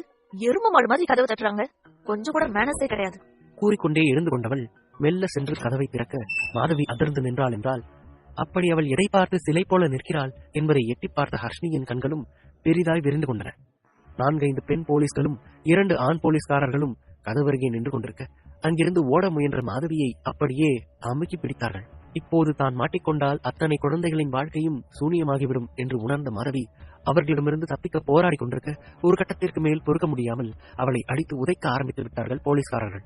மாதவியின் அலறல் சத்தமும் போலீசின் கத்தல் சத்தமும் அந்த ஹாஸ்டலையே அதிர வைக்க தன் கண்முன்னே அரங்கேறிக் கொண்டிருக்கும் காட்சிகளை நம்ப முடியாமல் வியர்க்க விறுவிறுக்க நின்று பார்த்துக் கொண்டிருந்தாள் ஹர்ஷினி. எப்படியோ நடக்கும் விஷயம் வார்டன் சங்கரியின் காதுகளுக்கும் சென்றடைய பின்னங்கால் பிரடியில் அடிபட அவ்விடத்திற்கு ஓடி வந்தார் அவர். மேடம், என்னாச்சு மேடம்? அதிர்ந்து போனவராக அவர் கேட்க அவர்களுடைய கையில் கொத்தாக கிடந்த மாதவியின் கூந்தலை பார்த்ததும் ஓரளவுக்கு என்ன நடந்திருக்கும் என்று யூகித்துக் கொண்டார். நீ யாருமா? போயிட்டு இந்த ஹாஸ்டலோட வார்டனை வர சொல்ல. அதிகாரமாய் அவர் சொல்ல பணிந்து அவரின் முன்னால் வந்து நின்றார் சங்கரி. நான் தான் மேடம், இந்த ஹாஸ்டலோட வார்டன். பயத்தில் உருண்டு வந்த மொத்த எச்சிலையும் கூட்டி ஒன்றாய் அவர் விழுங்கியபடியே கூற ஹர்ஷினி வாங்கிக் கொண்டிருந்த அடியை பார்த்ததும் ஒரு நொடி சங்கரியின் முதுகு தண்டு சில்லிட்டு அடங்கியது. அதே நேரம் ரிஷி பேலஸில் இருந்த ரிஷி மற்றும் ஆத்விக்கிற்கு விக்னேஷ் இன்னும் உறங்கவே இல்லை எனும் விஷயம் தெரியவர மீண்டும் இருவரும் விக்னேஷை கலாய்க்கும் படலத்தை ஆரம்பித்தார்கள். ஆரம்பத்தில் எதையும் கண்டுகொள்ளாத விக்னேஷின் பொறுமை இப்போது காற்றில் கரைய விறுவிறுவென சென்றவன் ஆத்விக்கின் சட்டை காலரை பிடித்து அவனை கொத்தாக தூக்கினான். என்ன அந்தரத்தில் பறந்து கொண்டு அவன் கத்த, முடியாதா? எதுக்காக 2 பேரும் நேத்துல இருந்து டபுள் மீனிங்ல பேசிக்கிட்டு இருக்கிறீங்க? இப்பவே எனக்கு தெரிஞ்சாகணும். இன்று அறிந்து கொண்டே தீர வேண்டும் என்று ஒற்றை காலில் நின்றான். டபுள் மீனிங் எல்லாம் இல்லையே, சிங்கிள் மீனிங்ல தான் சொன்னோம். அலட்டிக் கொள்ளாமல் ரிஷியும் கூற என்ன செய்வது என்றே தெரியவில்லை விக்னேஷுக்கு. ரிஷி அண்ணா பிளீஸ், விளையாடுனதெல்லாம் போதும். நான் என் ஹர்ஷினியை மட்டும்தான் லவ் பண்றேன். பட் எதுக்காக நான் இன்னொரு பொண்டாட்டி வச்சுக்கிற மாதிரியே பேசிக்கிட்டு இருக்கிறீங்க 2 பேரும்? இம்முறை தெளிவாக அவன் கேட்க அவனுடைய வாயிலிருந்து எது வர வேண்டும் என்று எதிர்பார்த்தார்களோ அது வந்துவிட்ட சந்தோஷத்தில் சகோதரர்கள் இருவரும் ஒருவர் முகத்தை ஒருவர் வெற்றிக்குறியோடு பார்த்துக் கொண்டார்கள். அவன் வாயாலேயே அவனின் காதலை அவன் ஒப்புக்கொண்ட பின் இனி அவனிடம் மறைப்பதற்கு என்ன இருக்கிறது என்று எண்ணியவர்கள் அடுத்த நொடி ஹர்ஷினியை சந்தித்ததிலிருந்து அவள் வீட்டை விட்டு வெளியே சென்றதற்கான காரணம் வரை கூறி முடிக்க அதிர்ந்த சிலையாகி நின்ற விக்னேஷின் விழிகளிலிருந்து தாரை தாரையாக கண்ணீர் ஊற்றிக்கொண்டே இருந்தது. அவர்கள் சொன்னதை கேட்டு அதிர்ந்து போய் நின்றிருந்தான் விக்னேஷ். அவனுடைய விழிகளில் இருந்து தாரை தாரையாக விழிநீர் ஓட மனம் சுக்கு நூறாக உடைந்தது. அப்போ இதுக்காகத்தான் என்னை விட்டு போனியா ஹர்ஷினி? என் மேல கொஞ்சம் கூட நம்பிக்கை இல்லையா? உன்னை நான் ரொம்ப லவ் பண்ணனே. ஆனா நீ மனதிற்குள் அழுதவாறு தன்னவளோடு பேசியவனுக்கு இந்த உறவே போதும் என்றாகிவிட்டது. அவளை பார்த்து இது அத்தனைக்கும் முற்றுப்புள்ளி வைக்க வேண்டும் என்று மனம் துடிக்க உடனே கார் சாவியை எடுத்துக்கொண்டு வெளியேறினான் விக்னேஷ். என்ன ரிஷினா பொசுக்குன்னு கிளம்பி போயிட்டான், இப்போ பிரச்சனை வெடிக்குமே என்று ஆத்விக் போகும் விக்னேஷை பார்த்தபடி அதிர்ச்சியாக கேட்க ரிஷியோ அர்த்த புன்னகை புரிந்தான். போகட்டும் ஆத்வி, இதுங்க ரெண்டும் நடந்ததை பத்தி பேசிக்க போறதில்ல. இப்ப இவன் போய் பிரச்சனை பெருசாகட்டும், அப்பதான் என்ன நடந்துச்சுன்னு உண்மை தெரியவன். 2 பேரும் சேர்றதுக்கான வாய்ப்பு உருவாகும் என்று ரிஷி தெளிவாக சொல்ல தன் அண்ணன் காரணமில்லாமல் எதையும் செய்ய மாட்டான் என்பதை உணர்ந்த ஆத்விக் ரிஷியை மெச்சுதலாக ஒரு பார்வை பார்த்தான். அதே நேரம் ஹாஸ்டலில் நான் தான் மேடம் இந்த ஹாஸ்டலோட வார்டன். அடி வாங்கிக் கொண்டிருந்த மாதவியை பார்த்தபடி சங்கரி பயந்தபடி சொல்ல அந்த போலீஸ்காரரோ சங்கரியை ஏற இறங்க முறைத்து பார்த்தான். ஏமா அறிவில்லை அவனுக்கு? ஒழுங்கா விசாரிச்சு ஹாஸ்டல்ல சேர்த்துக்க மாட்டியா நீ? விபச்சாரம் பண்ற பொம்பளைய வச்சிருக்கிற, இல்லனா நீ இதுக்கு உடந்தையா? அவர் சந்தேக பார்வையோடு கேட்க சங்கரிக்கு இந்த செய்தியை கேட்டு ஹார்ட் அட்டாக்கே வந்துவிட்டது. என்ன சார் சொல்றீங்க? விபச்சாரமா? அவர் கொஞ்சமும் எதிர்பார்க்கவில்லை என்பது அவருடைய அதிர்ந்த முகத்திலேயே அப்பட்டமாக தெரிய மாதவியோ போலீஸ் அடித்த அடியால் உண்டான காயங்களோடு தலை குனிந்த வண்ணம் நின்றிருந்தாள். ஆமா, இவ இத்தனை நாளா விபச்சாரம் பண்ணிட்டு தான் இருந்திருக்கா. கொஞ்ச நாளாவே இவளை பத்தி தெரிஞ்சு தேடிட்டு தான் இருந்தோம். இப்போதான் பசமா சிக்கிட்டா. அவர் கோபத்தோடு சொல்ல, இவ கேஸ்ல உன்னையும் கூட விசாரணைக்கு கூப்பிடுவோம். சாக்கு போக்க சொல்லாம வந்துரு. முடிஞ்சா இனி நல்லா பார்த்து விசாரிச்சு யாரா இருந்தாலும் ஹாஸ்டல்ல சேர்த்துக்க, புரியுதா? இதே மாதிரியே மறுபடியும் ஏதாவது நடந்துச்சுன்னா அதுக்கப்புறம் உங்க ஹாஸ்டல்லையே நடத்த முடியாம பண்ணுவோம். சொன்னதை ஞாபகம் வச்சுக்க. கிட்டத்தட்ட சங்கரியை மிரட்டிவிட்டு மாருதியை இழுத்துக்கொண்டு அந்த அதிகாரிகள் செல்ல கண்ணிமைக்கும் நேரத்தில் நடந்து முடிந்த சம்பவத்தை நம்ப முடியாமல் உறைந்து போய் நின்றிருந்தான் ஹர்ஷினி. சங்கரிக்கோ போலீஸ் மிரட்டிவிட்டு சென்றதில் கோபம் ஏகத்துக்கும் எகிரி இருக்க ஹாஸ்டலில் தங்கியுள்ள மொத்த பெண்களையும் தன் முன்னே வரவழைத்தார் அவர். யாராவது தப்பான தொழில் பண்ணிட்டு இருந்தீங்கன்னா இப்பவே சொல்லிடுங்க. இத பாத்தீங்கல்ல, மாதவிக்கு நடந்த மாதிரி தான் அதுக்கப்புறம் உங்களுக்கும் நடக்கும். உண்மையா சொல்லிடுங்க, இல்லன்னா அவ்வளவுதான். அந்த இடமே அதிரும் அளவுக்கு சங்கரி காட்ட மொத்த பேரும் அமைதியாக இருந்தார்களே தவிர ஒருவரும் முன்வரவில்லை. ஆனால் ஏற்கனவே ஹர்ஷினியை தவறாக நினைத்துக் கொண்டிருக்கும் மீரா இப்போது சங்கரி இவ்வாறு கேட்டதும் தன் தோழியை திரும்பி பார்த்தான். எல்லோரும் அமைதியாக இருப்பது சங்கரிக்கு மேலும் கோபத்தை தான் தூண்டியது. அப்பா, தப்பு பண்ற எவ்வளவு முன்வர மாட்டீங்க, அப்படிதானே? சரி, இருக்கட்டும். உங்களை எப்படி கையும் களவுமா பிடிக்கிறதுன்னு எனக்கு தெரியும். அவர் தனக்குள் ஒரு சிறப்பான திட்டத்தை தீட்டிக் கொண்டு மிரட்ட ஏனோ ஹர்ஷினிக்கு அவர் பேசுவது எதுவுமே காதில் விடவே இல்லை. அவளின் நினைவு மொத்தமும் மாதவியையும் அவள் நேற்று பேசிய வார்த்தைகளை மட்டுமே சுற்றிக் கொண்டிருந்தன. தப்பு பண்றவங்க முன்வர தேவையில்ல. ஆனா உங்களுக்கு யார் மேலயாச்சும் இவங்க தப்பு பண்றாங்கன்னு சந்தேகம் இருந்தா தைரியமா இப்ப சொல்லுங்க. அவர் சொல்லிவிட்டு யாராவது முன் வருவார்களா என ஆர்வமாக பார்த்துக் கொண்டிருக்க விழிகளை அழுந்த மூடி திறந்த மீரா மெல்ல கையை உயர்த்தினாள்.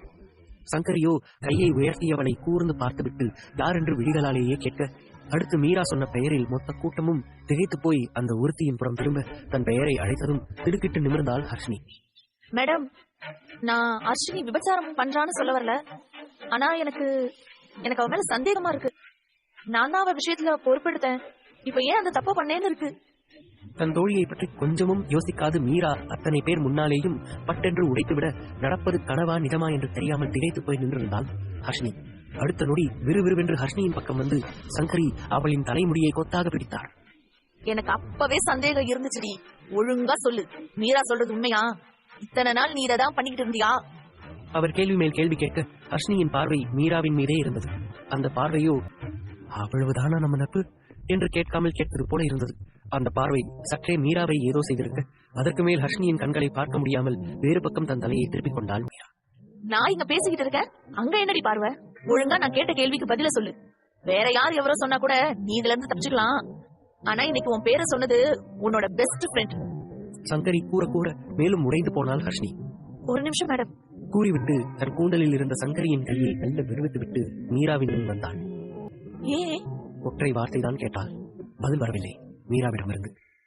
நான் தான் எக்ஸ்பிளைன் பண்ணனே. கூறும் போதே ஒரு துளி வெளிநீர் அவள் கண்ணம் தாண்ட இத்தனை நேரம் மீராவுக்குள் அடக்கி வைத்த ஆற்றாமையெல்லாம் ஆத்திரமாய் வெளியே வந்தன. இங்க பாரு ஹர்ஷினி, தயவு செஞ்சு என்ன புரிஞ்சுக்கோ. நான் இங்க இருந்து போற வரைக்கும் இந்த ஊர்ல இங்கதான் தங்கி ஆகணும். எனக்கு வேற நாதி இல்ல. ஆனா நீ அதுக்கே ஆப்பு வச்சிருவ போல. நாளை பின்ன போலீஸ் வந்து உன்னையும் இதே மாதிரி இழுத்துட்டு போறப்போ சங்கரி மேடம் என்னதான் கேட்பாங்க? பெரிய இவளாட்ட பொறுப்படுத்திருக்கியே, இப்ப இதுக்கு என்னடி பதில் சொல்ல போறான்னு அவங்க என்ன பார்த்து கேட்டா நான் என்ன சொல்லுவேன்? புத்திசாலித்தனமாய் பேசுவதாக நினைத்து எதிர்கேள்வி கேட்டாள்.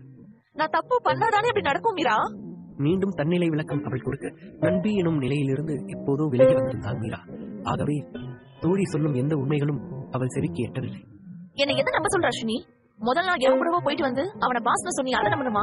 இல்லன்னா அதுக்கு அடுத்த நாள் இன்னும் எவனோ ஒருத்த கூட வந்து இறங்கிட்டு அது தி கிரேட் பிசினஸ் மேன் ரிஷிதர்னு அடிச்சு விட்டியே, அதை நம்பணுமா? எதை நம்பணும்னு சொல்லு அஸ்வினி. சரி, அதை விடு. ரிஷிதர் சார் எதுக்காக போயும் உன்னை கொண்டு வந்து இங்க டிராப் பண்ணிட்டு போறாருன்னு நான் கேட்டதுக்கு அவரோட தம்பி விக்னேஷ் தான் உன் ஹஸ்பண்ட்னு சொன்னியே. இதுதான் எல்லாத்தையும் விட உள்ளதுலயே பெரிய பொய். இந்த இடத்துலதான் உன் மேல இருந்த மொத்த நம்பிக்கையும் செதஞ்சு போச்சு அஸ்வினி. உன்னை என்னோட ஃப்ரெண்டுன்னு சொல்லவே எனக்கு வெக்கமா இருக்கு. அவளுக்கும் மனம் வருத்தமாய்தான் இருந்தது. இப்படி ஒரு வேலையை ஹர்ஷினி செய்வாள் என அவளும் தான் எதிர்பார்த்திருக்கவில்லை. ஒரு சாதாரணமான பெண் அத்தனை கோடிகளை சொந்தமாக வைத்திருக்கும் ஒருவனுக்கு மனைவி என்று கூறினால் யாரால் தான் நம்ப முடியும்? இருந்தாலும் ஹர்ஷினி மீராவிடம் எதிர்பார்த்தது ஒரு நம்பி தன் தோழி கூறுவதை நம்பும் ஒரு நம்பிக்கையான இணைப்பைத்தான். இவள் கொடுக்காத அந்த நம்பிக்கையின் பிரதிபலிப்பை யாரென்றே தெரியாத மாதவி அல்லவா நேற்று காட்டிவிட்டாள். அப்படி என்றால் உண்மையிலேயே நாம் நல்லவர்கள் என்று நம்பிக்கொண்டிருப்பவர்கள் வெறும் வேஷதாரிகளா? விபச்சாரி என்ற ஒரே காரணத்திற்காக மாதவி கெட்டவளா? நினைக்க நினைக்க தலையே சுற்றியது ஹர்ஷினிக்கு. நீ பேசி கிழிச்சதெல்லாம் போதும். மீரா சொல்ற மாதிரி நானே உன்னை நிறைய ஆம்பளைங்களோட பாத்திருக்கேன். எல்லாருமே பணக்கார கோடீஸ்வர பையனுங்க. அத்தனை பேர்கிட்டயும் கார் இருந்துச்சு. இத நானே 2 கண்ணால பார்த்தேன். 2 முறை பார்த்ததை பலமுறை என்று அவரும் திரித்து கூறிவிட இந்த மனித ஜென்மங்களை நினைத்து மன வருத்தமாய் இருந்தது ஹர்ஷினிக்கு. மனம் உடைந்து என்ன செய்வது என்று தெரியாமல் நிர்கதியற்ற நிற்கையில் எதிர்பாராவிதமாய் அங்கு ஒலித்தது ஒரு குரல். யாராக இருக்கு? அத்தனை பேரின் முன்னால் மனசாட்சியே இல்லாமல் மீரா ஹர்ஷினியை தவறாய் சங்கரியிடம் கூறிவிட இருந்த ஆத்திரத்தில் சங்கரி காட்டு கத்து கத்திக் கொண்டிருந்தாள். மேலும் ஹர்ஷினியை பிடித்து வேகமாய் தள்ள அவளோ நிலை தருமாறி கீழே விழுந்தாள். உன்னை கார்ல இருந்து இறக்கி விட்டுட்டு ஒவ்வொரு ஆம்பளையும் போறப்ப சிரிச்சு நீ டாட்டா காட்டுறது என்ன? அடுத்த நாள் வேற ஒருத்தன் அதே மாதிரி உன்னை கொண்டு வந்து விடுறது என்ன? சொகுசான வாழ்க்கை தான். அவங்க யார்கிட்டயும் கேட்டு ஒரு வீட்டை வாங்க வேண்டியது தானே. நீ கெடுத்து விடுறதுக்கு என்னோட பொழப்புதான் உன் கண்ணுல சிக்கிச்சா? விபச்சார நாயே! ஆக்ரோஷமாய் பேசியவருக்கு இன்னும் ஆத்திரம் அடங்கவில்லை. தன்னுடைய செருப்பு அணிந்த காலால் மாதவியை போலீசார் உதைத்தது போல ஹர்ஷினியையும் அவர் உதைக்க வர, ஸ்டாப் இட்! அந்த இடமே அதிரும் வண்ணம் கர்ஜனையாய் ஒலித்தது ஒரு குரல். மற்றவர்களுக்கு வேண்டுமென்றால் பொது குரலாயிருக்கலாம், ஆனால் ஹர்ஷினிக்கு அல்லவே. போர்க்களத்தில் தன் இரட்சகனை கண்ட போராளியாய் தன் கண்கள் மின்ன கலங்கிய விழிகளுடன் வந்தவனை அவள் ஏறிட்டு பார்த்திருக்க தன்னிச்சையாய் அசைந்து அவன் நாமம் உதிர்த்தன அவளது அதரங்கள். சற்றென்று எழுந்து அவனை கட்டிக்கொண்டு இங்கிருந்து என்னை அழைத்து சென்று விடுங்கள் என்று கெஞ்சிவிடலாமா என்று கூட ஒரு கணம் பெண் மனம் எண்ணியது. ஆனால் எந்த முகத்தை வைத்து இவ்விதம் கேட்டிடுவாள்? அவனை வேண்டாம் என்று கூறிவிட்டு அல்லவா உதறி தள்ளியவளாய் இங்கு வந்திருந்தாள். இன்று அவள் ஏற்ற இந்த விபச்சாரி வேடத்திற்கும் தூற்றலுக்கும் காரணம் அவன் அல்லவா? குற்ற உணர்ச்சி பிடுங்கி தின்ன ஆரம்பித்தது பெண்ணவளை. சார், யாரு சார் நீங்க? அவனுடைய பகட்டான தோற்றத்தை கண்டு யாரோ ஒரு கோடீஸ்வரன் என்று மட்டும் புரிந்து கொண்டார் சங்கரி. ஆனால் அருகில் இருந்த மீராவின் வாய் அவன்தான் விக்னேஷ் என்று சங்கரி முதற்கொண்டு மற்றவர்களிடம் ஒப்பித்துவிட அத்தனை பேரும் அகல விழிவிரித்து அங்கு நடக்கும் காட்சியை தான் பார்த்துக் கொண்டிருந்தார்கள். நீங்க எதுக்கும் கோபப்படாதீங்க சார். இந்த விபச்சாரி இனி உங்க பேரை எங்கேயும் சொல்ல மாட்டா. அதுக்கு நான் கேரன். கூறி முடிப்பதற்குள் சங்கரியின் கன்னத்தில் இடியாய் வந்து இறங்கியது விக்னேஷின் ஐவிரல்கள். அவனுக்குள்ளும் அவன் மனைவிக்குள்ளும் 1000 பிரச்சனைகள் இருக்கலாம். அதற்காக ஹர்ஷினியை விபச்சாரி என்று கூற அவள் யார் என்ற கோபமோ அல்லது தன் வாரிசை சுமந்து கொண்டிருப்பவளை அவதூறு கூறிய ஆத்திரமா என்று தெரியவில்லை. கை முஷ்டி இறுக நின்றிருந்தவனின் கழுத்து நரம்புகள் எல்லாம் புடைத்தெழுந்திருக்க கண்கள் இரண்டும் வெகுவாய் சிவப்பேறி இருந்தது. யார பார்த்து விபச்சாரின்னு சொல்ற? மையோட்டாங்க, இல்லனா இழுத்து வச்சு அறுத்துருவேன். She is my love. She is my one and only wife. She is my better half. She is my everything. She is my Harshini. Vignesh கூற ஏதோ ஒரு சொர்க்கத்திற்கு சென்று மேக கூட்டங்களுக்கு நடுவில் சிறகு விரித்து பறப்பது போல இருந்தது ஹர்ஷினிக்கு. இவனையா விட்டு வந்தாள்? இவனையா தன் கணவன் இல்லை என்று கூறி உதறி தள்ளினாள்? வெட்கமாக இல்லையா உனக்கு என்று அவள் மனசாட்சி கேவலமாய் அவளை திட்டி தீர்த்தது. ஆனா நான் பார்த்த அந்த போட்டோஸ் அண்ட் வீடியோஸ் போய் கிடையாதே. ஒருவேளை என்னை இப்படி காப்பாத்துற மாதிரி காப்பாத்தி ஏமாத்தி என் கூட திருப்பியும் ஒண்ணு சேர பாக்குறாரோ? ஊறுகெட்ட மனம் உண்மையை தெரிந்தும் வீம்புக்கு இழுத்துக் கொண்டு நிற்க மீண்டும் சந்தேகம் எனும் சாத்தான் அவளில் குடி புகுந்தது. காதலுடன் தன்னை நோக்கிக் கொண்டிருந்த அவளுடைய விழிகளில் மீண்டும் அந்நியம் தொற்றிக்கொள்ள ஏற்கனவே உடைந்து போயிருந்த விக்னேஷ் மேலும் நொறுங்கி போனான். காலடி எடுத்து வைத்து அவள் பக்கம் வந்தவன் குனிந்து அவளை எழுப்பிவிட்டான். ஒற்றை வார்த்தை கூட பேசவில்லை. இமை மூடாமல் அவனையே பார்த்தவாறு நின்றிருந்தாள் அவள். வா, வீட்டுக்கு போகலாம். அவனால் முடிந்ததை கேட்டுவிட்டான். ஹர்ஷினியின் கால்கள் வரமாட்டேன் என்று அடம்பிடித்தன. வரமாட்ட? அவளை நேருக்கு நேராய் சந்தித்த விழிகளும் அதைத்தான் அவளிடம் கேட்டன. அழுத்தமாய் இல்லை என்று தலையாட்டினாள். ஏன் கேட்டான். ஆனால் பதில் கூறவில்லை அவள். Is that just because of that silly photos and videos? பொறுமை இழந்தவனே அதையும் கேட்டான். இதற்கு முன் அவளது கண்ணில் இல்லாத ஒரு மின்சாரம் இப்போது பாய்வதை கண்டவன் அவளின் பிரிவுக்கான சரியான பாதையை பிடித்துக் கொண்டான். நீ இதுக்காக தான் என்னை விட்டுட்டு போனேன்னு என்னோட ரிஷியை நான் என்கிட்ட சொன்னப்ப கூட நான் நம்பலடி. உண்மையில அவ்வளவு நம்பிக்கை வச்சிருந்தேன். என்னோட அத்தனை ட்ரஸ்டையும் ஒரே நொடியில போட்டு நொறுக்கிட்டல.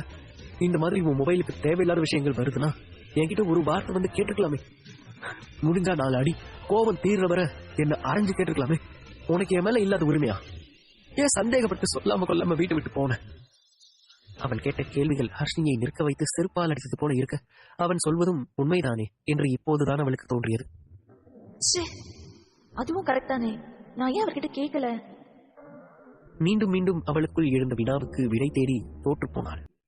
ஃபைன், விச் மீன்ஸ் நீ என்னை விட அடுத்தவங்களை தான் ரொம்ப நம்புற.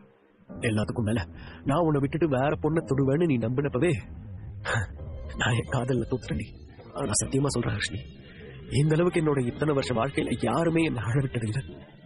அன்னைக்கு நான் அந்த ஆதிராவை என் கூட கூட்டிட்டு வந்ததுக்கு ரீசன் கூட நீ ஜெலஸ் ஆகி திரும்பியும் என்கிட்ட வருவாங்கிற ஒரு குருட்டு நம்பிக்கையில தான். நான் ஒத்துக்கிறேன், ஆதிரா நல்லா நடிச்சு ஏமாத்திட்டான். பட் அன்னைக்கு நைட் எனக்கு யாரோ போதை ஏறி விட்டுட்டாங்க. நான் சுயநினைவு இல்லாம கிடந்த ஹர்ஷினி அந்த டைம்ல யாரோ அட்வான்டேஜ் எடுத்துட்டாங்க.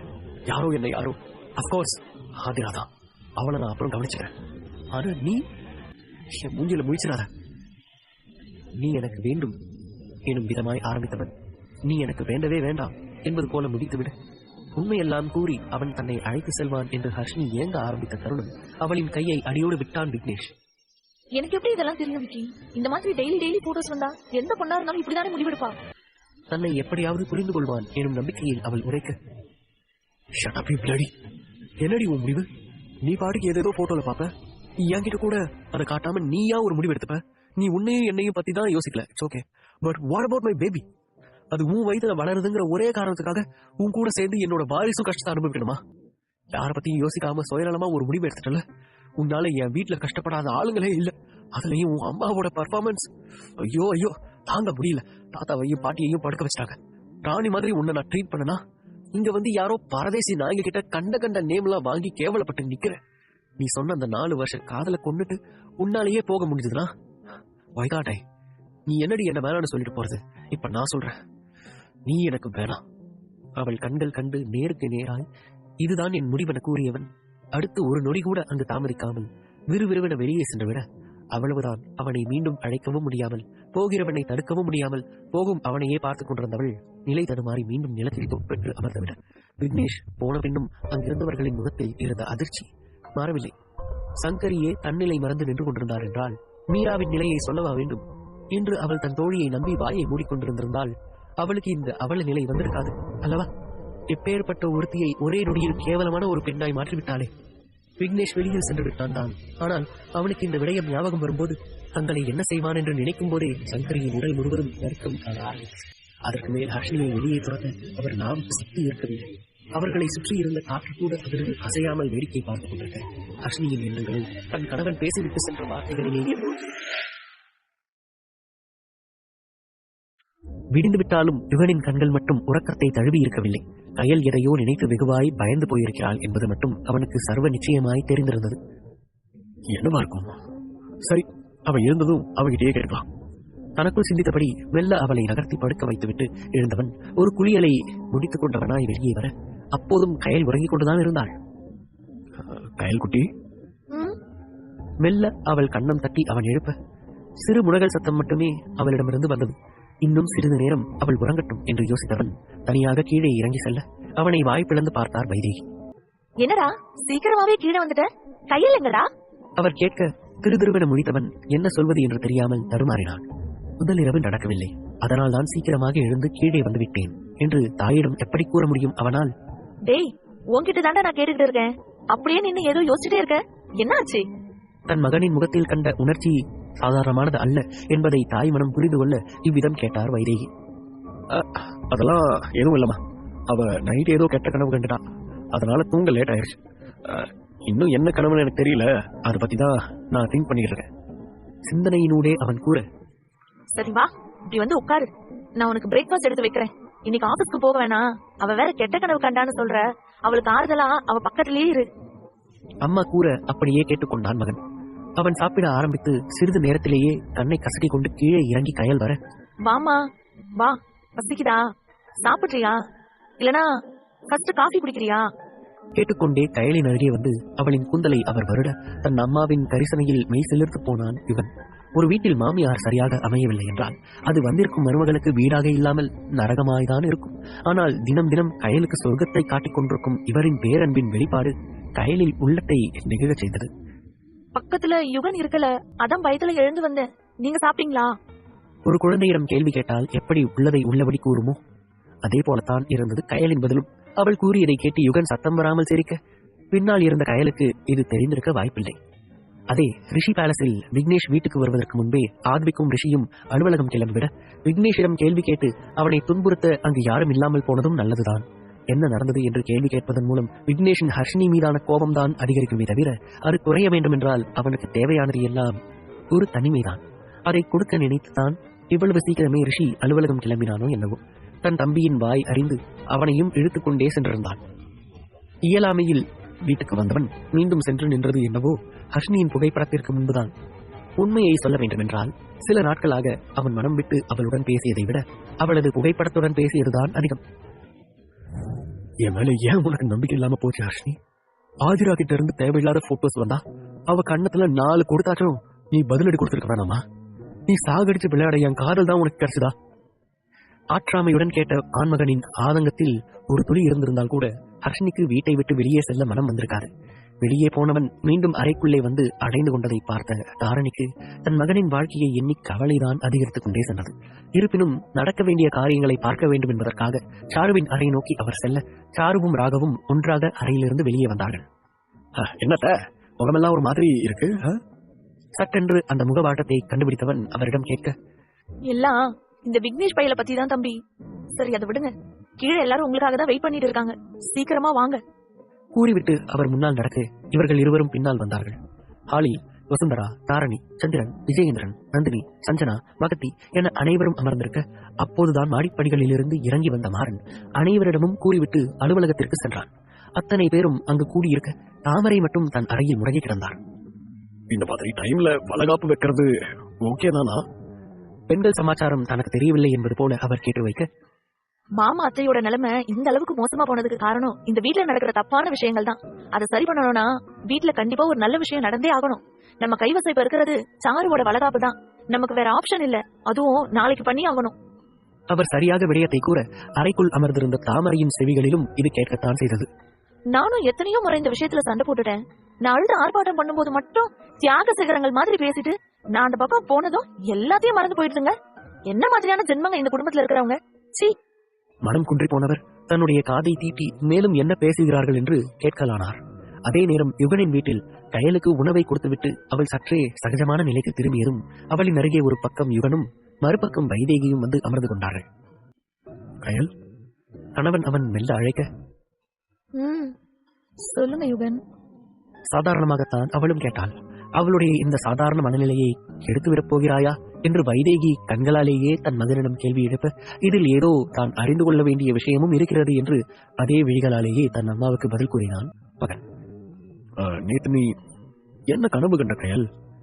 நிறுத்தி நிதானமாய் அவளுடைய கரத்தை இறுக பிடித்துக் கொண்டே அவன் கேட்க அதை சிந்தித்த அடுத்த நொடி கயலின் உடல் புல்லரித்து போனது. ஐயோ, அத வேற ஏன் யுகன் ஞாபகப்படுத்துறீங்க? கனவுல கூட அந்த ஆதிரா தான் வந்தா.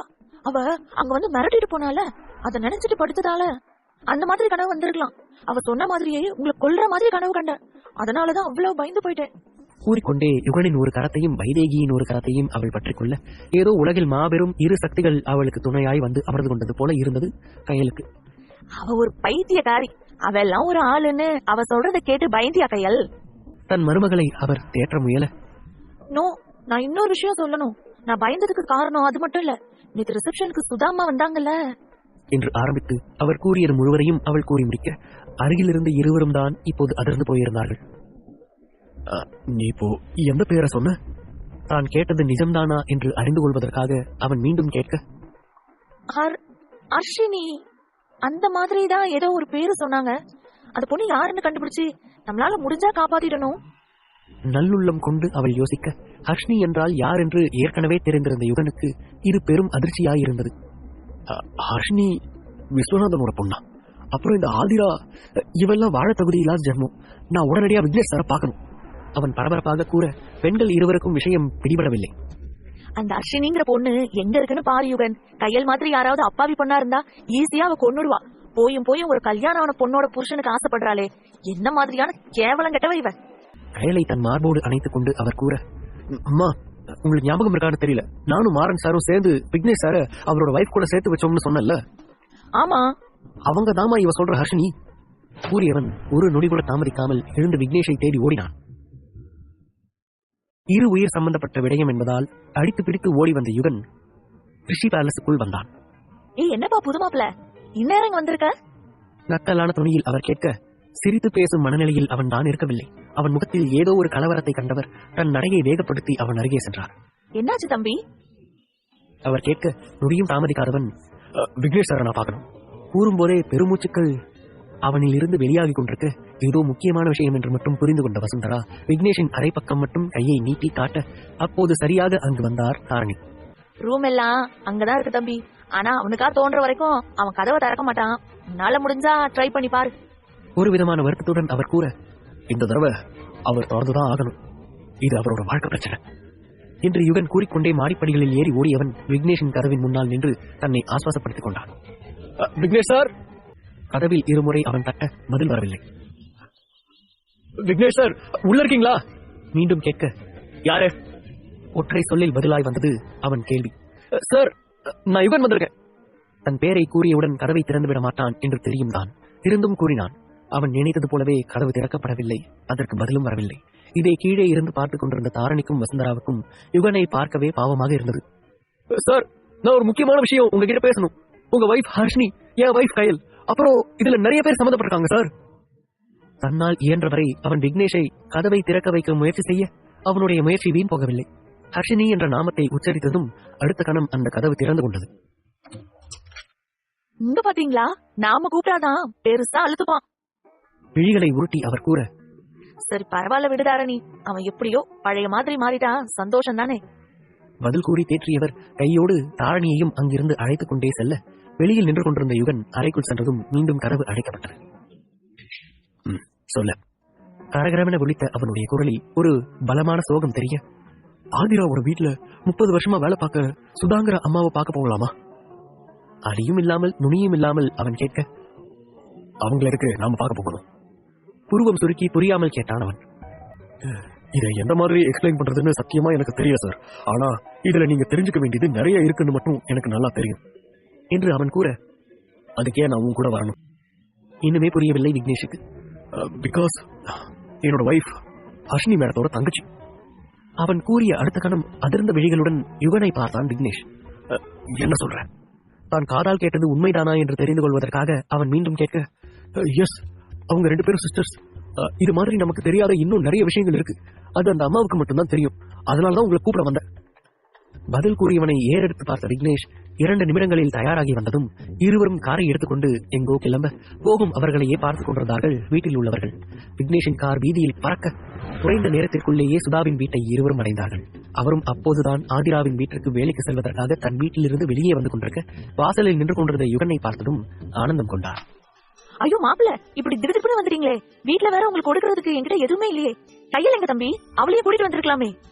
அவருக்கு அவருடைய பிரச்சனை என்று தடுமாறி கொண்டிருக்க, ஐயோ அம்மா, நாங்க உங்ககிட்ட ஒரு முக்கியமான விஷயம் கேட்கத்தான் வந்தோம். வீட்டுக்குள்ள போயிட்டு பேசலாமா என்று யுகன் கேட்டதும் அதற்கு மேல் வேறு விஷயங்கள் பேசாமல் நேராக அவர்களை உள்ளே அழைத்து சென்று அமர வைத்தார். அதே நேரம் ரிஷியின் அலுவலகத்தில் ஆத்விக்கும் ரிஷியும் ஒருவர் முகத்தை ஒருவர் பார்த்துக் கொண்டு அமர்ந்திருந்தார்கள். பேசியிருப்பாங்களா? விக்னேஷ் குறித்து ரிஷி கேட்க, பேசுறதா பையன் சும்மா மிரட்டி இருப்பான். மேபி நம்ம வீட்டுக்கு போகும்போது அண்ணன் அண்ணியோட தான் இருப்பான். இப்படித்தான் நடந்திருக்கும் என்று அவனே யூகித்து தனக்கு தெரிந்த ஒரு முடிவை கூற, அதுக்கு வாய்ப்பில்லை ஆர்விக். அந்த ஈகோ பிடிச்சவன் உனக்கு வேணும்னா வீட்டுக்கு வான்னு அவகிட்ட சொல்லிட்டு வந்திருப்பானே தவிர ஒரு நாளும் கையோடு கூட்டிட்டு எல்லாம் வரமாட்டான். அதுவும் இல்லாம இந்த தடவை தப்பு ஹர்ஷினி மேல. இதையெல்லாம் சாதாரணமா விடவே மாட்டான் அவன். தீர்க்கமாய் ஒழித்தது ரிஷியின் குரல். நீங்க எப்படி இவ்வளோ கான்பிடண்டா சொல்றீங்க? ஒருவேளை காதல் முத்தி போய் நான் சொல்ற மாதிரி நடக்க கூட சான்ஸ் இருக்குல்ல? இப்படியும் இருக்கலாம் அல்லவா என்னும் ரீதியில் ஆத்வி கேட்க அழுத்தமாக இல்லை என தலையசைத்தான் ரிஷி. அது சரி, அன்னிதான் நம்ம கிட்ட போட்டோஸ் எல்லாத்தையும் காட்டினாங்களே. இதுக்கப்புறம் கூட அவங்க மேலதான் தப்பு இருக்குன்னு நீங்க எப்படி சொல்றீங்க? சிறிய தப்பு கூட இல்லாமல் விரைவாக அனைத்தையும் கண்டுபிடிக்கும் ரிஷியை நினைத்து ஆச்சரியமாய் இருந்தது ஆத்விக்கிற்கு. விக்னேஷ் பத்தி எனக்கு தெரியும். அவன் பொம்பளை சோக்கு பிடிச்சவனா இருந்திருந்தா கல்யாணம் ஆகிறதுக்கு முன்னாடியே புகுந்து விளையாடி இருப்பான். இது சம் கைண்ட் ஆஃப் ட்ராப். தேவையில்லாம போயிட்டு அதுல மாட்டிக்கிட்டான்னு நினைக்கிறேன். ஓகே, மனுஷங்கன்னா தப்பு பண்றது சகஜம்தான். ஆனா அதுல இருந்து எப்படி ஓவர் கம் பண்ணி ஒவ்வொருத்தரும் வராங்கிறதுலதான் இருக்கு திறமை. 1000 தான் இருந்தாலும் விக்கி கிட்ட ஹர்ஷினி நேரடியா கேட்டிருக்கணும். அவளாவே முடிவெடுத்துட்டு வீட்டை விட்டு போனது ரொம்ப பெரிய தப்பு.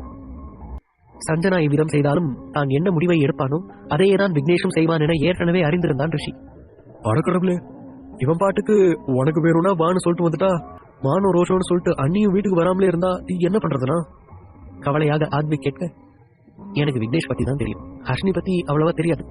சோ 2 நாள் பார்ப்போம். ஹர்ஷினி வரலனா சஞ்சனாவை அங்க அனுப்பி பார்ப்போம். சஞ்சனா கூப்பிட்டு அப்ப வரமாட்டேன்னு சொல்ல வாய்ப்பில்லை. தன்னுடைய திட்டத்தை ரிஷி கூற, எந்த பிரச்சனை வந்தாலும் அத்தனை பக்கத்தில் இருந்தும் அணை போட்டு அதனை தடுக்கும் தன் அண்ணனை நினைத்து பெருமையாக இருந்தது ஆத்விக்கிற்கு. தானும் ஒரு நாள் ரிஷியை போலவே சிந்திக்கும் திறனை வளர்த்துக் கொள்ள வேண்டும் என்று தனக்குள் எண்ணிக்கொண்டார். சுதாவின் வீட்டில் சொல்லுங்க தம்பி.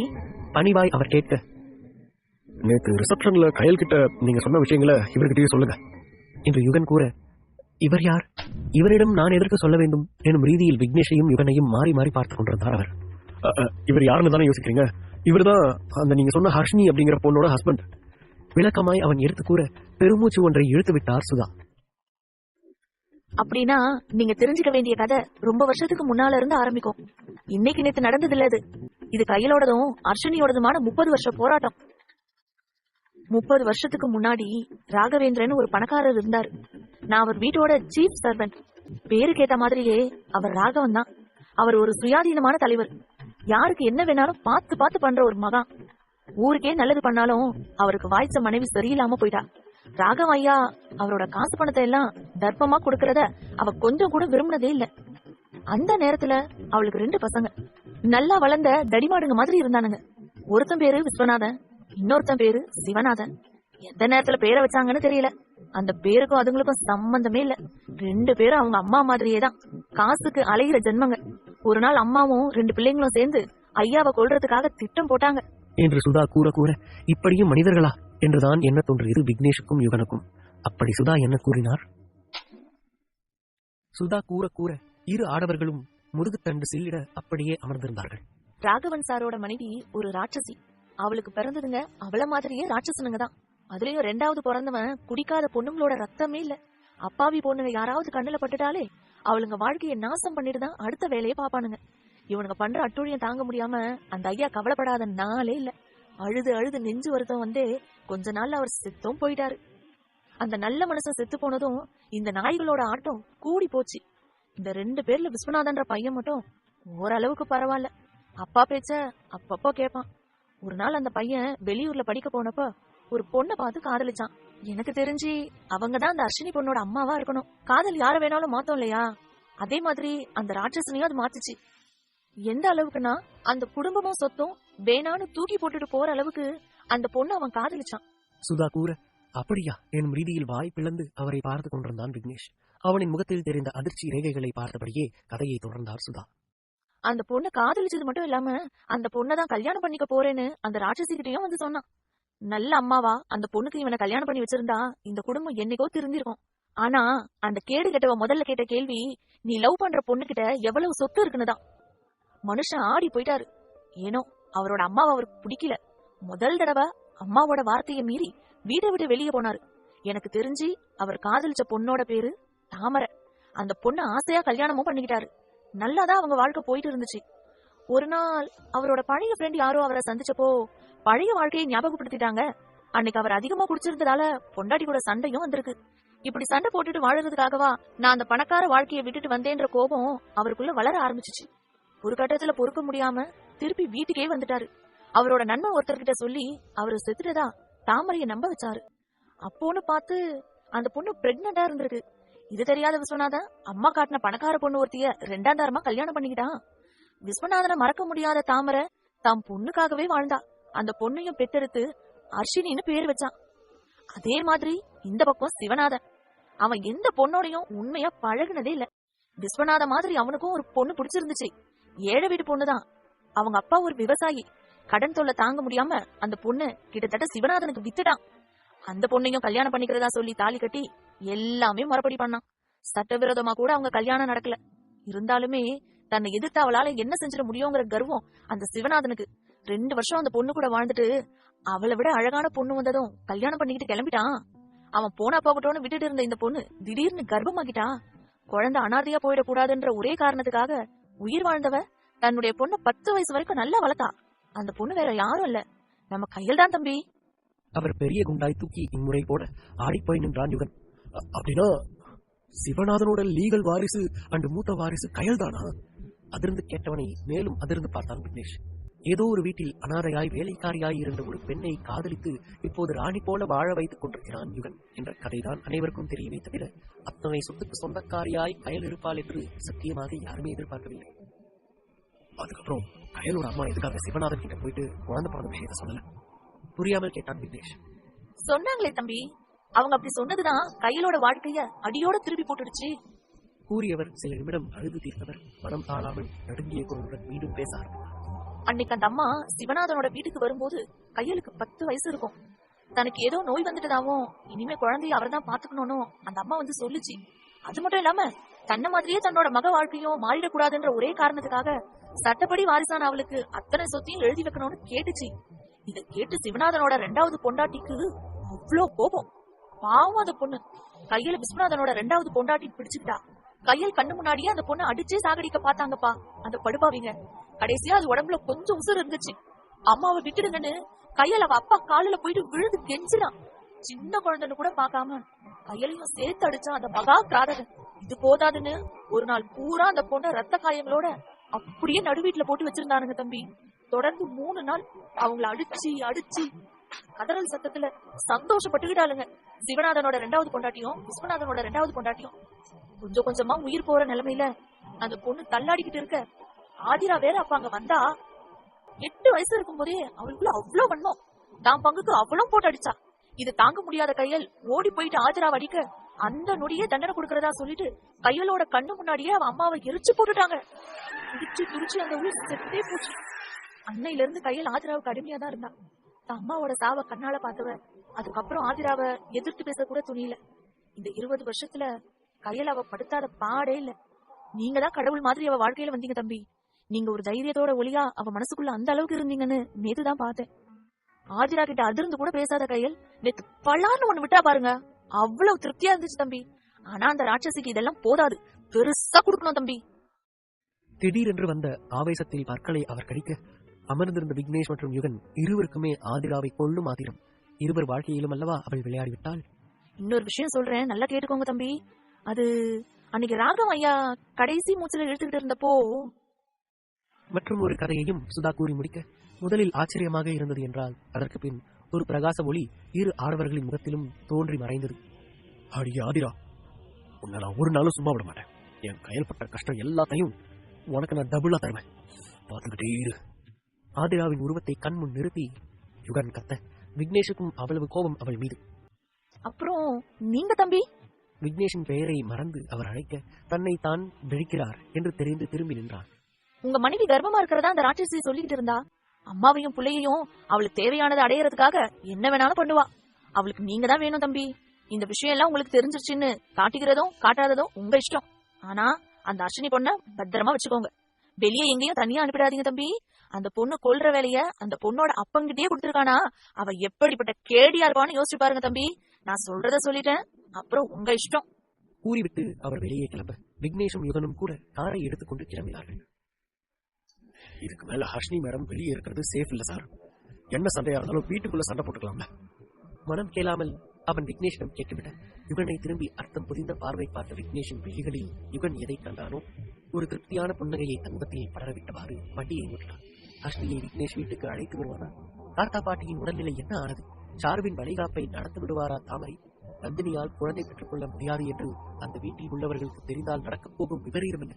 யுகன் தன் மனைவிக்காக பழி வாங்குவானா? விக்னேஷ் பேசிவிட்டு சென்ற பிறகு அதே இடத்தில் தான் நின்று கொண்டிருந்தாள் ஹர்ஷினி. தன்னவனை தவறாக புரிந்து பிரிந்து வந்ததை எண்ணி அவளுடைய மனம் தன்னை தானே நொந்து கொள்ள செய்த தவறுக்கு நிலத்திற்குள்ளேயே புதைந்து விடலாம் போல் இருந்தது அவளுக்கு. ஐயோ, என்ன காரியம் பண்ணிட்டா ஹர்ஷினி. ஒரு வார்த்தை நான் அவர்கிட்ட இதை பத்தி கேட்டிருக்கணுமோ. அந்த வீணா போன ஆதிராவோட பேச்ச கேட்டு அவர் விட்டு பிரிஞ்சு வந்து அவரையும் கஷ்டப்படுத்தி நானும் கஷ்டப்பட்டுட்டு முட்டாள் அஸ்வினி நீ. இப்போ இப்போ என்ன பண்றது? உள்ளுக்குள் புலம்பியவாறு அவள் அப்படியே சிலை போல் நின்றிருக்க சங்கரியோ அவளையே குறுகுருவென்று பார்த்துக் கொண்டிருந்தார். இப்போ இவளை இருக்க சொல்லவா போக சொல்லவா? வேணாம் வேணாம், ரிஷிதர் குடும்பத்தோட மருமக இவ என்ன பண்ணணுமோ பண்ணிட்டு போகட்டும். நாம சத்தமே எழுப்பாம ஓரமா நின்னுப்போம். அவர் தனக்குத்தானே சொல்லிக் கொண்டு ஒரு ஓரமாக நின்றிருக்க ஹர்ஷினியின் முன்னே வந்து நின்றாள் மீரா. கைகளை பிசைந்தவாறு நின்றிருந்தவளின் விழிகள் தன் தோழியை காயப்படுத்தியதை எண்ணி குற்ற உணர்ச்சியில் கலங்கி போயிருந்தன. அஸ்வினி, அவள் அழைக்க நடப்புக்கு வந்து மீராவை பார்த்தாள் ஹர்ஷினி. I'm really sorry. எனக்கு நீ விக்னேஷ் சாரோட வைஃப்னு சுத்தமா தெரியல. நான் அதை எதிர்பார்க்கல. அதான் உன்னை நம்பாம அப்படி நடந்துகிட்டேன். ஒரு ஃப்ரெண்டா நான் அப்படி பண்ணிருக்க கூடாது. என்ன மன்னிச்சிரு. அவள் தன் தவறை உணர்ந்து மன்னிப்பு கேட்க விரக்தி புன்னகை மட்டுமே ஹர்ஷினியிடமிருந்து வெளிப்பட்டது. ஒரு வார்த்தை பேசவில்லை. அவள் தனது அறையை நோக்கி சென்றவளையே தங்களுக்குள் குசுகுசுவென்று பேசியவாறு மொத்த பேரும் பார்க்க இவளோ அதையெல்லாம் ஒரு பொருட்டாகவே எடுத்துக்கொள்ளவில்லை. போகும் தன் நண்பியை பார்த்திருந்த மீராவுக்கு அவளின் புன்னகையிலேயே தெரிந்து போனது. இப்போது இருக்கும் ஹர்ஷினியின் மனநிலை. கன்னத்தினூடே வழிந்த கண்ணீரை துடைத்து விட்டவாறு அவள் திரும்ப மீண்டும் தெரித்துவிடும் அளவிற்கு விரிந்து கொண்டன அவளுடைய விழிகள். விக்னேஷ் சார்! அதிர்ந்து அழைத்தவாறு அவர் அவனை நோக்கி செல்ல உள்ளே வந்த விக்னேஷ் சுற்றி முற்றி தன்னவளை தேடினான். உங்க பொண்டாட்டியவ தேடுறீங்க? அவ மேல அவளோட ரூமுக்கு போயிட்டா.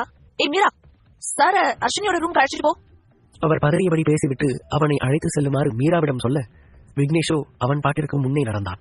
மீராவோ அவனுக்கு வழிகாட்டுவது போல அவனுக்கு முன்னே வேகமாக சென்று ஹர்ஷினியின் அறைக்கு முன் வந்து நின்றாள். தேங்க்ஸ், நன்றி சொல்லிவிட்டு அவன் அறைக்கதவை தட்ட இத்தனை நேரம் கதவிலேயே சாய்ந்தவாறு தரையில் அமர்ந்திருந்தவளுக்கு திடீரென கதவு தட்டப்படவும் திக்கென்று இருந்தது. விக்னேஷோ பலமாக கதவை தட்டிக் கொண்டே போக உடனே எழுந்து கண்ணீரால் நனைந்திருந்த முகத்தை அழுந்த துடைத்தவள் வேகமாக கதவை திறந்தாள். பார்த்தவளுக்கு மீண்டும் அதிர்ச்சி. அவன் மறுபடியும் வருவான் என்று அவள் கொஞ்சமும் எதிர்பார்க்கவில்லை. விக்னேஷ்!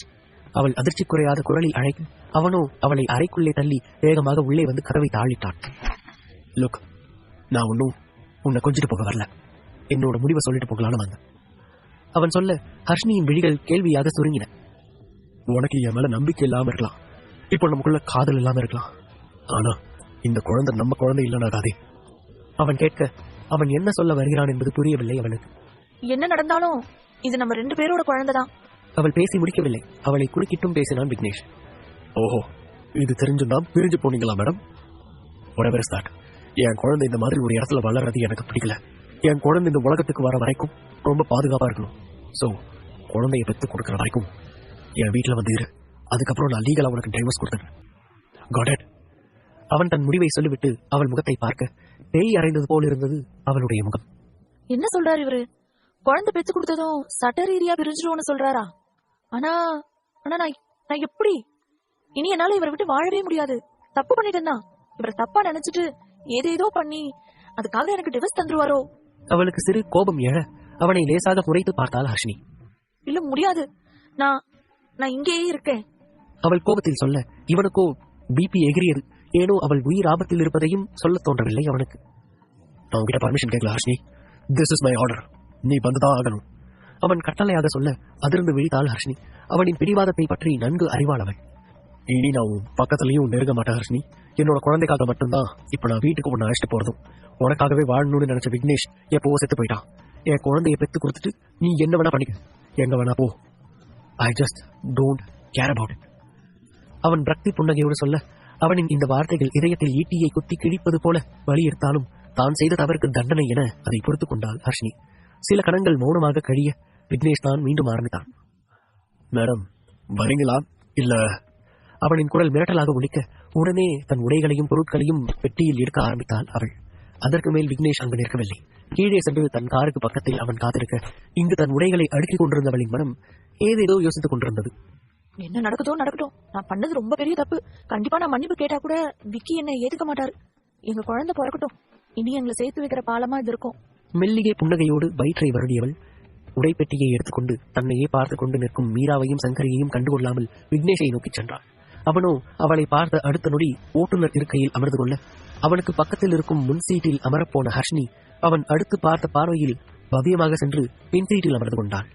அடுத்த நிமிடம் விக்னேஷின் கார் மின்னல் வேகத்தில் தன் வீட்டை நோக்கி பறக்க இங்கு சுதா சொன்ன லாயரை பார்க்க வந்திருந்தான் யுகன். சில நிமிடங்கள் காத்திருப்பின் பின்னே அவர் உள்ளே அழைக்க அங்கே இருக்கையில் அமர்ந்திருந்தது 25 வயதுடைய ஒரு இளைஞன். அவனை பார்த்ததும் அது யார் என்று புரிந்தது யுகனுக்கு. Hello sir. யுகன் அவனின் முன்னே அமர ஒரு தலையசைப்போடு யுகனை பேச சொன்னான் அந்த இளைஞன். யுகன், சுபாங்கிற ஒரு லேடி என்னை அனுப்பிவிட்டாங்க. நான் மிஸ்டர் செந்தில்நாதனை பார்க்கணும். அவன் சொல்லி முடித்ததும் எதிரில் இருந்த இளைஞனின் புருவங்களோ யோசனையில் சுருங்கின. யாரு சுதா? புரியாமல் கேட்ட அந்த இளைஞனுக்கு அடுத்து யுகன் விடயத்தை சொன்னதும் பேரதிர்ச்சியாக இருந்தது. ராகவேந்திரன் ஐயாவோட வீட்டுல 30 வருஷமா வேலை பார்க்கறாங்களே, அந்த சுதா. அவன் சொல்லி முடிக்க நீங்க? அவன் அதிர்ச்சி குறையாத குரலில் இழுக்க தன்னை அறிமுகப்படுத்தினான் யுகன். அதே வீட்டுல வேலை பார்த்த கயலோட ஹஸ்பண்ட். அவன் சொன்னதும் அடுத்த நிமிடம் அந்த இளைஞனோ வேகமாக அந்த அறையில் இருந்த இன்னொரு கதவை திறந்து உள்ளே சென்றான்.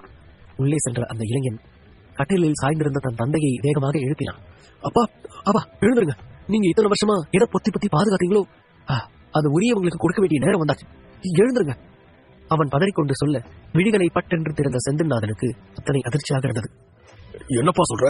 நிஜமாதான் சொல்றியா? அவங்க வந்துட்டாங்களா? இத்தனை வருஷமா நான் சுமந்துகிட்டு இருந்த பாரம் குறைய போகுதா? அவர் திகைப்பாக கேட்க சந்தோஷமாக தலையாட்டிய அந்த இளைஞன் அவரை அழைத்துக் கொண்டு யுகனிடம் சென்றான்.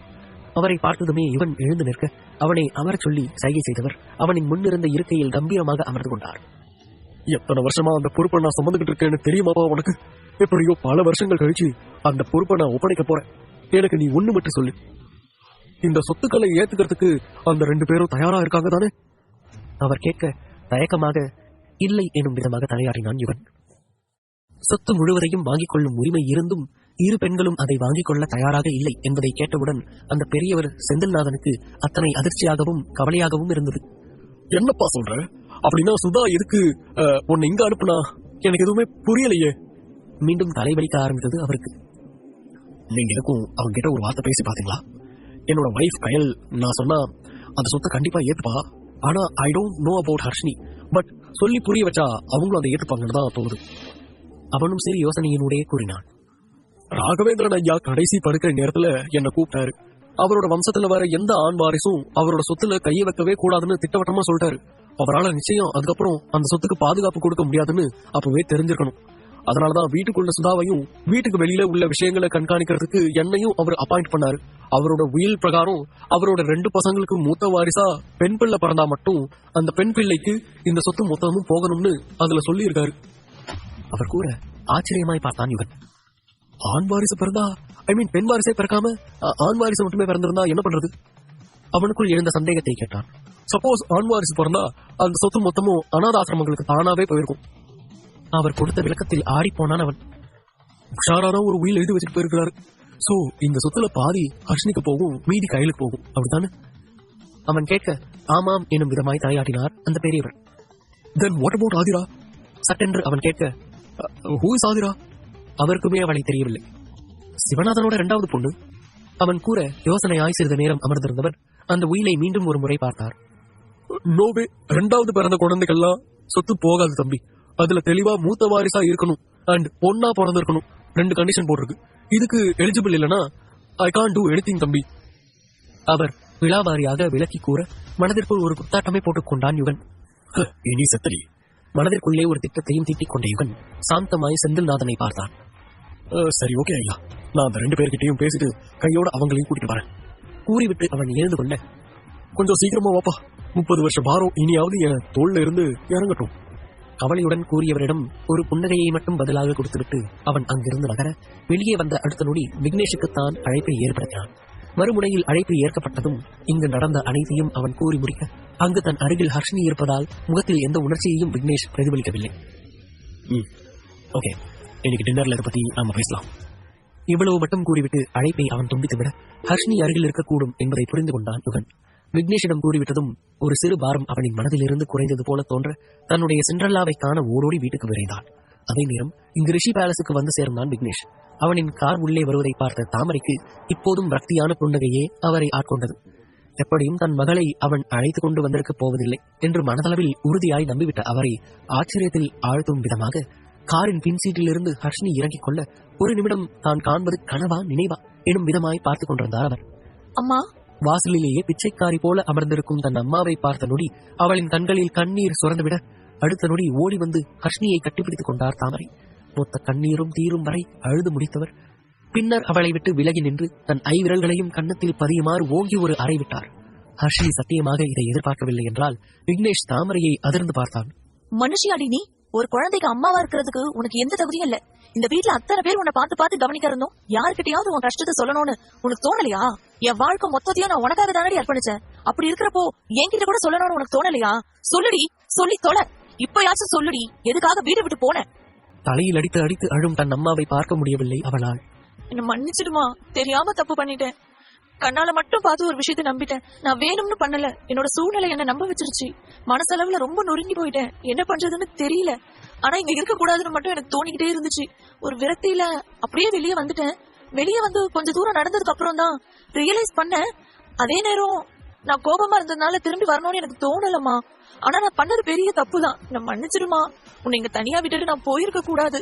அவளுமே சேர்ந்து அழ, அப்போது கூட என்னை விட்டு சென்றதை பற்றி இவள் பேசுகிறாளா பார் எனும் ரீதியில் ஹர்ஷினியை பார்த்துக் கொண்டிருந்தான் விக்னேஷ். தாமரை அழுது ஆர்ப்பாட்டம் செய்து கொண்டிருக்க இப்போது யாரை இப்படி திட்டிக் கொண்டிருக்கிறார் என்று தெரியாமல் அடித்து பிடித்து வீட்டிற்குள் இருந்த அனைவரும் வெளியே ஓடி வந்து பார்க்க கிட்டத்தட்ட அனைவருக்கும் அது இன்ப அதிர்ச்சியா இருந்தது. என்ன சம்பந்தி நீங்க? அவ பிரெக்னெண்டா இருக்கா. நீங்க வீட்டு வாசலையே நிக்க வச்சு இவ்வளவு நேரம் பேசிட்டு இருக்கீங்க. நீ வா ஹர்ஷினி, நீ எதை பத்தியும் யோசிக்காத. நடந்ததெல்லாம் இருக்கட்டும், இனி நடக்க போறத பாக்கலாம் என்று கூறிக்கொண்டே கைப்பிடித்து அவளை உள்ளே அழைத்து செல்ல உயிரற்ற கூடு போல தாரணி இழுத்த இழுப்புக்கெல்லாம் சென்று கொண்டிருந்தாள் ஹர்ஷினி. உனக்கு என்னடி ஆச்சு? என்கிட்ட கூட வந்து சொல்லாம கொள்ளாம போற அளவுக்கு உனக்கு அப்படி என்ன பிரச்சனை? இன்னொரு தடவை இப்படி பண்ண அப்புறம் உன் ஃப்ரெண்ட்ஷிப்பையே நான் கட் பண்ணிடுவேன் பாத்துக்க. அவளை முறைத்துக் கொண்டு கூறிய சஞ்சனா அடுத்த கணம் ஹர்ஷினியை கட்டிப்பிடித்துக் கொள்ள அந்த அணைப்பு அவளுக்கும் தேவைப்பட்டதோ என்னவோ சஞ்சனாவை தானும் கட்டிப்பிடித்து அழ ஆரம்பித்தாள். சரி சரி அழாத. லைஃப்ல நம்ம பண்ற எல்லா தப்புமே நமக்கு ஒரு பாடம் தான். தப்பு பண்ணாதவன் மனுஷனே இல்ல. நடந்தது எல்லாத்தையும் மறந்துடு ஹர்ஷினி. இனி நடக்க போறதை மட்டும் யோசி. குழந்தைய நல்லபடியா பெற்றெடுக்கணும்ல. அம்மாவோட மென்டாலிட்டி தான் குழந்தையோட ஆக்டிவிட்டிஸை டிசைட் பண்ணணும்னு சொல்லுவாங்க. So you should be happy Harshini. நல்ல விதமாய் பேசி நல்ல அறிவுரைகளை சஞ்சனா அவளுக்கு வழங்கி கொண்டிருக்க ஹர்ஷினி மட்டும் இப்படி ஒரு வேலையை செய்திருக்காவிட்டால் விக்னேஷ் நிச்சயம் இந்த காட்சியை பூரித்து போய் பார்த்துக் கொண்டிருப்பான். ஆனால் நடைப்பினமாய் அல்லவா அவனை ஆக்கிவிட்டாள். நம்பிக்கை எனும் விளக்கில் எரிந்து கொண்டிருந்த சிறுதுளி நெருப்பையும் அணைத்து விட்டாள். இனி எதிர்காலம் என்பது தன் குழந்தையுடன் மட்டும்தான் என்று மனதிற்குள் எண்ணிக்கொண்ட விக்னேஷ் அதற்கு மேல் அங்கு நின்று இவர்களின் கூத்தை பார்த்துக் கொண்டிருக்காமல் தன் அறைக்கு சென்று கதவடைத்துக் கொண்டார். இவன் இவ்வாறு நடந்து கொண்டதை யார் பார்த்தார்களோ இல்லையோ தாமரை திட்டவட்டமாய் கவனிக்கத்தான் செய்தார். இந்த மாப்பிள்ளைக்கு என் பொண்ணு வீட்டுக்கு வந்தது சுத்தமா பிடிக்கல போலயே. ஆனா அவர் தானே கூட்டிட்டு வந்தாரு. ஒருவேளை அவர் பண்ற தப்பு எல்லாத்தையும் மறைக்கிறதுக்காக இந்த மாதிரி சும்மா டிராமா பண்றாரோ? அப்ப ஆதிரா சொன்னது உண்மைதான் போலயே. நிஜமாவே என் பொண்ணும் மாப்பிள்ளையும் காதலிக்க தான் செய்யறாங்களா, இல்லனா காதலிக்கிற மாதிரி நடிக்கிறாங்களா? நாளைக்கு சாருவுக்கு எப்படியோ வளகாப்பு வைக்கிறப்போ ஒவ்வொருத்தரும் என்னென்ன நினைக்கிறாங்கன்னு உண்மையை கண்டுபிடிச்சிடலாம். ஐயோ கடவுளே, எந்த பக்கத்தை நம்புறதுன்னு எனக்கு சுத்தமா புரியலையே. ஆனா ஒண்ணு மட்டும் எனக்கு நிச்சயமா தெரியும். என் பொண்ணோட வாழ்க்கை நல்லா இருக்கிறதுக்காக நான் என்ன வேணாலும் பண்ணுவேன். என்னோட வாழ்க்கை என் பொண்ணுக்கு தான். மனதிற்குள் அவர் கூறிக்கொள்ள தாமரையை பார்த்து ஏளனமாக சிரித்து வைத்தது இந்த கேடுகட்ட விதி. சரியாக அந்நேரம் அவரின் அலைபேசி அதிர அதன் தொடுதிரையில் மின்னியது ஆதிரா என்று. மை சிண்ட்ரெல்லா உற்சாகமாக கத்திக்கொண்டே அவன் வீட்டிற்குள் நுழைய இத்தனை நேரம் அவனுக்காகவே காத்திருந்தவள் போல் தனது அறையிலிருந்து வேகமாக ஓடி வந்தாள் கயல். யுகன், எங்க போயிருந்தீங்க? எவ்வளவு நேரம் நான் உங்களுக்காக காத்திருந்தேன் தெரியுமா? அவள் குழந்தை போல சொல்லிக் கொண்டே அவனை நெருங்க அதை ரசித்து பார்த்தவாறு அவளுக்கு முன் வேக எட்டுக்களை வைத்து அவளை நெருங்கியவன் ஆர்வமாக அணைக்கப் போக சட்டென வந்தார் வைதேகி. எதுவா இருந்தாலும் புருஷன் பொண்டாட்டி உங்க ரூம்ல வச்சுக்கோங்க. இது ஆளுங்க நடமாடுற இடம். அவர் கேலியாக சொல்ல கயலோ வெட்கத்தில் முகத்தை மூடிக்கொண்டாள் என்றால் அசடு வழிந்தவாறு 32 பற்கள் தெரிய இடித்து வைத்தான் யுகன். புதுசா கல்யாணம் ஆகியிருக்கு, பக்கத்துல புது பொண்டாட்டி, ஹனிமூன் போற ஐடியா எதுவும் இல்லையாடா? எனக்கும் பேர பிள்ளைய பார்க்க ஆசையா இருக்கும்ல. அவர் நடந்தது தெரியாமல் பேச யுகனோ உள்ளுக்குள் நொடிந்து கொண்டான். இந்த அம்மா வேற விஷயம் தெரியாம பேசிக்கிட்டு இதுல இவளுக்கு ஒரு மண்ணும் தெரியாதுன்னு எப்படி நான் இவங்களுக்கு புரிய வைப்பேன்? ஐயோ ஐயோ யுகா, உன் நிலைமை ரொம்ப மோசம்டா. மனதிற்குள் நினைத்துக் கொண்டு வெளியில் ஏதோ ஒன்று பேச வர அவனை முந்திக் கொண்டு பேசினாள் கல்யாண். அத்தை, பேர பிள்ளை தானே, அதெல்லாம் 10 மாசத்துல வந்துரும். யுகனே சொன்னாரு. ஆனா ஹனிமூன்னா என்ன அத்தை? அவள் தெரியாமல் கேட்க வைதேகியோ எப்படி சொல்வது என்று தெரியாமல் தடுமாற யுகனோ மானசீகமாக தலையில் அடித்துக் கொண்டான். அனினா தேன்னு, மூணா நிலா, தேன் நிலா, அதுதான் அதுக்கு அர்த்தம்.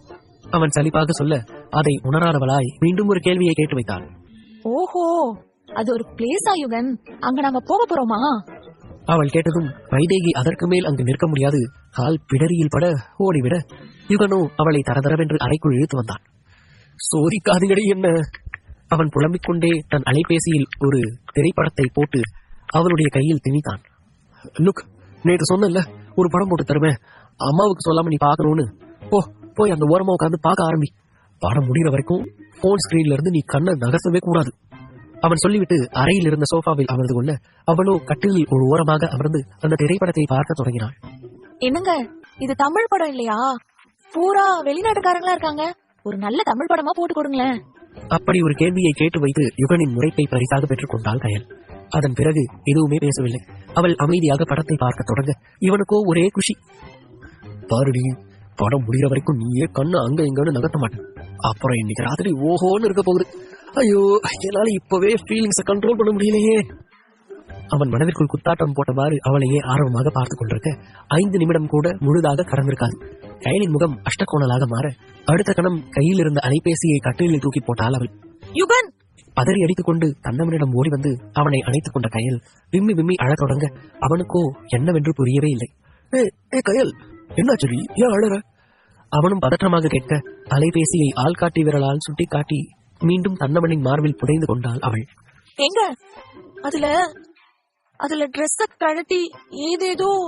அவளுக்கு அதற்கு மேல் சொல்ல முடியவில்லை என்பதை விட சொல்ல தெரியவில்லை எனலாம். என்ன கன்றாவி படங்க இது? அவள் மூச்சு வாங்கியவாறு கோபமாக கேட்க இவனோ பாவமாக முகத்தை வைத்துக் கொண்டான். என்ன பார்த்தா உனக்கு பாவமா இல்லையா கயல்? நாம குழந்தை பெற்றுக்கணும்னா நீ இதை பார்த்துதான் ஆகணும். ஐயோ, இவங்கிட்ட இதை எப்படி சொல்லி புரிய வைக்கிறதுன்னே தெரியலையே. அவன் புலம்பி தள்ள அவனின் புலம்பலுக்கான காரணம் என்னவென்று கூட அவளுக்கு புரியவில்லை. ஏங்க இப்படி பேசுறீங்க? அதுதான் நமக்கு கல்யாணம் ஆகிருச்சுல, முத்தம் கூட கொடுத்துக்கிட்டோம்ல. அவள் ஏதோ பெரிய சாகசம் செய்தது போல சொல்ல யுகனுக்கோ எங்கேயாவது சென்று முட்டிக்கொள்ளலாம் போல இருந்தது. அதே நேரம் ரிஷி பேலசன் தன் அலைபேசிக்கு ஆதிராவிடமிருந்து அழைப்பு வர அதை ஏற்றவாறு அறைக்குள் சென்றார் தாமரை. ஹலோ ஆதிரா, என் பொண்ணு அர்ஷினி வந்துடாமா? அழைப்பை ஏற்றதும் சந்தோஷத்தில் அவர் சொல்ல மறுமுனையில் சிறிது நேரம் அமைதி மட்டுமே. ஹலோ, என்னம்மா சத்தத்தையே காணோம்? என் பொண்ணு மறுபடியும் என்கிட்டயே வந்துட்டாமா? எனக்கு எவ்வளவு சந்தோஷமா இருக்கு. அவர் சொல்லி முடித்த அடுத்த கணம் மறுமுனையில் பேய் போல் சிரித்தாள் ஆதிரா. ஓஹோ, உன் பொண்ணு வந்துட்டாளா? ரொம்ப சந்தோஷமா இருக்கியோ? அந்த ரிஷி குடும்பமும் சந்தோஷமா இருக்கு போல. அப்படி இருக்க கூடாதே. அவள் பேசிய விதத்தில் அதிர்ந்து விழித்தார் தாமரை. என்னம்மா ஒரு மாதிரி பேசுற? என்னாச்சு உனக்கு?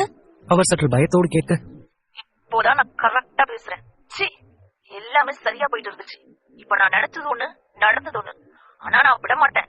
எனக்கு என்னோட விக்னேஷ் வேணும். அதுக்காக எந்த இலைக்கு போவேன். உன் பொண்ணும் உன் பேர பிள்ளையும் செத்துதான் என் விக்னேஷ் எனக்கு கிடைப்பானா அதையும் பண்ணுவேன். அவளின் குரல் மிரட்டலாக ஒலிக்க தாமரைக்கு கிட்டத்தட்ட மயக்கமே வந்துவிட்டது. பயத்தில் அவரிடம் கெஞ்ச ஆரம்பித்து விட்டார் அவர். ஐயோ, என் பொண்ணு எதுவும் பண்ணிடாதமா. ஏற்கனவே நிறைய கஷ்டத்தை அனுபவிச்சுட்டேன். என் பொண்ணையும் இழந்து என்னால வாழ முடியாது. அவளை விட்டுருமா, உனக்கு கோடி புண்ணியமா போகும். அவர் அழுது கொண்டே கெஞ்ச ஆதிராவின் இதழ்களோ வன்மமாக புன்னகைத்தன. சரி, நான் அவளை விட்டுடுறேன். ஆனா ஒண்ணு, நீயும் உன் பொண்ணும் இந்த ஊர்லயே இருக்க கூடாது. கண்காணாத இடத்துக்கு எங்காவது போய் தொலைங்க. ஆனா இனி விக்கி முன்னாடி இருக்கவே கூடாது, அவ்வளவுதான். அவள் அழுத்தமாக சொல்ல சில நிமிடங்கள் தன் மகளின் வாழ்க்கையை நினைத்து யோசிக்க ஆரம்பித்தார் தாமரை. ஆதிரா, அவ வயித்துல இந்த வீட்டு வாரிசு வளருது. ஒருவேளை நாங்க இங்க இருந்து போனாலும் கண்டிப்பா மாப்பிள்ள குழந்தைக்காக வாச்சும் அர்ஷினியை தேடி அலைவாரு. அவர் சொல்ல நாடியை நீவி விட்டவாறு யோசிக்க ஆரம்பித்தாள் ஆதிரா.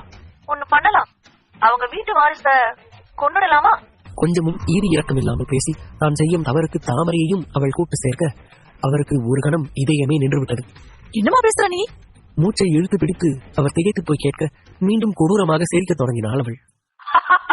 என்ன பயந்துட்டீங்களா?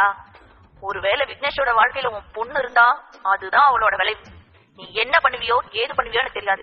நீயும் உன் பொண்ணும் இனி இங்க இருக்கவே கூடாது, புரியுதா?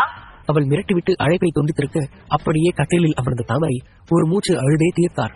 இல்ல, என் பொண்ணுக்கு எதுவும் ஆகக்கூடாது. நான் எதுவும் ஆக விட மாட்டேன். எப்படியாச்சும் அர்ஷினி கிட்ட பேசி இங்க இருந்து போயிடணும். உள்ளுக்குள் ஒரு முடிவை எடுத்தவராய் ஹர்ஷினியோடு பேச அவர் காத்திருக்க இங்கு வெளியில் சாருவுடைய வளைகாப்பை பற்றிய பேச்சை தொடங்கினார். அர்ஷினி இல்லாததால சாருவோட வளைகாப்பை பத்தி யோசிக்கவே முடியல. 7வது மாசம் முடிய போகுது. வீட்டுல ஏகப்பட்ட பிரச்சனை வேற. வீட்டுல ஏதாச்சும் நல்ல காரியம் நடந்தா நல்லா இருக்கும்னு தோணுது. அத்தை மாமாவும் சீக்கிரம் குணமாகிடுவாங்க. அவர் சொல்ல சாருவோ விழிகள் மின்ன ராகவை பார்த்தாள். அவளின் பார்வையிலேயே அவள் ஆசையை புரிந்து கொண்டான் ராகவ். இன்னும் 2 நாள்ல வச்சுக்கலாம், நாளைக்கே சொந்த பந்தங்களுக்கு சொல்லிடலாங்க. அவன் தடாலடியாக தன் முடிவை சொல்ல மொத்த பேரும் அவனை அதிர்ந்து பார்த்தனர். என்னப்பா சொல்ற? இன்னும் 2 நாள்லையா? அது எப்படிப்பா சட்டுப்புட்டுன்னு பண்ண முடியும்? அடுத்த வாரம் ஒரு நல்ல நாளா பார்த்து பண்ணலாமே. அவர் சொல்ல தன் மனைவியை பார்த்தவனுக்கு அவளுடைய ஆசையை உடனே நிறைவேற்றி வைக்க வேண்டும் என மனம் துடித்தது. இல்லனாலும் நல்ல நாள் தான். இன்னும் 2 நாள்ல என் சாரு வளகாப்பு. அவன் புன்னகையோடு சொல்ல தன்னவனை அணைத்துக் கொண்ட சாருவின் விழிகள் ஆனந்தத்தில் கலங்கியிருந்தன. எனக்கு ரொம்ப ஹாப்பியா இருக்கு Raghav. I am so lucky to have you in my life. காதலோடு சொன்னாள் சாரு. ஆனால் அன்றைய நாள் அவர்களே எதிர்பார்க்காத துர்சம்பவம் நடக்கப் போவது பாவம் அவர்களுக்கு தெரியாமல் போய்விட்டது.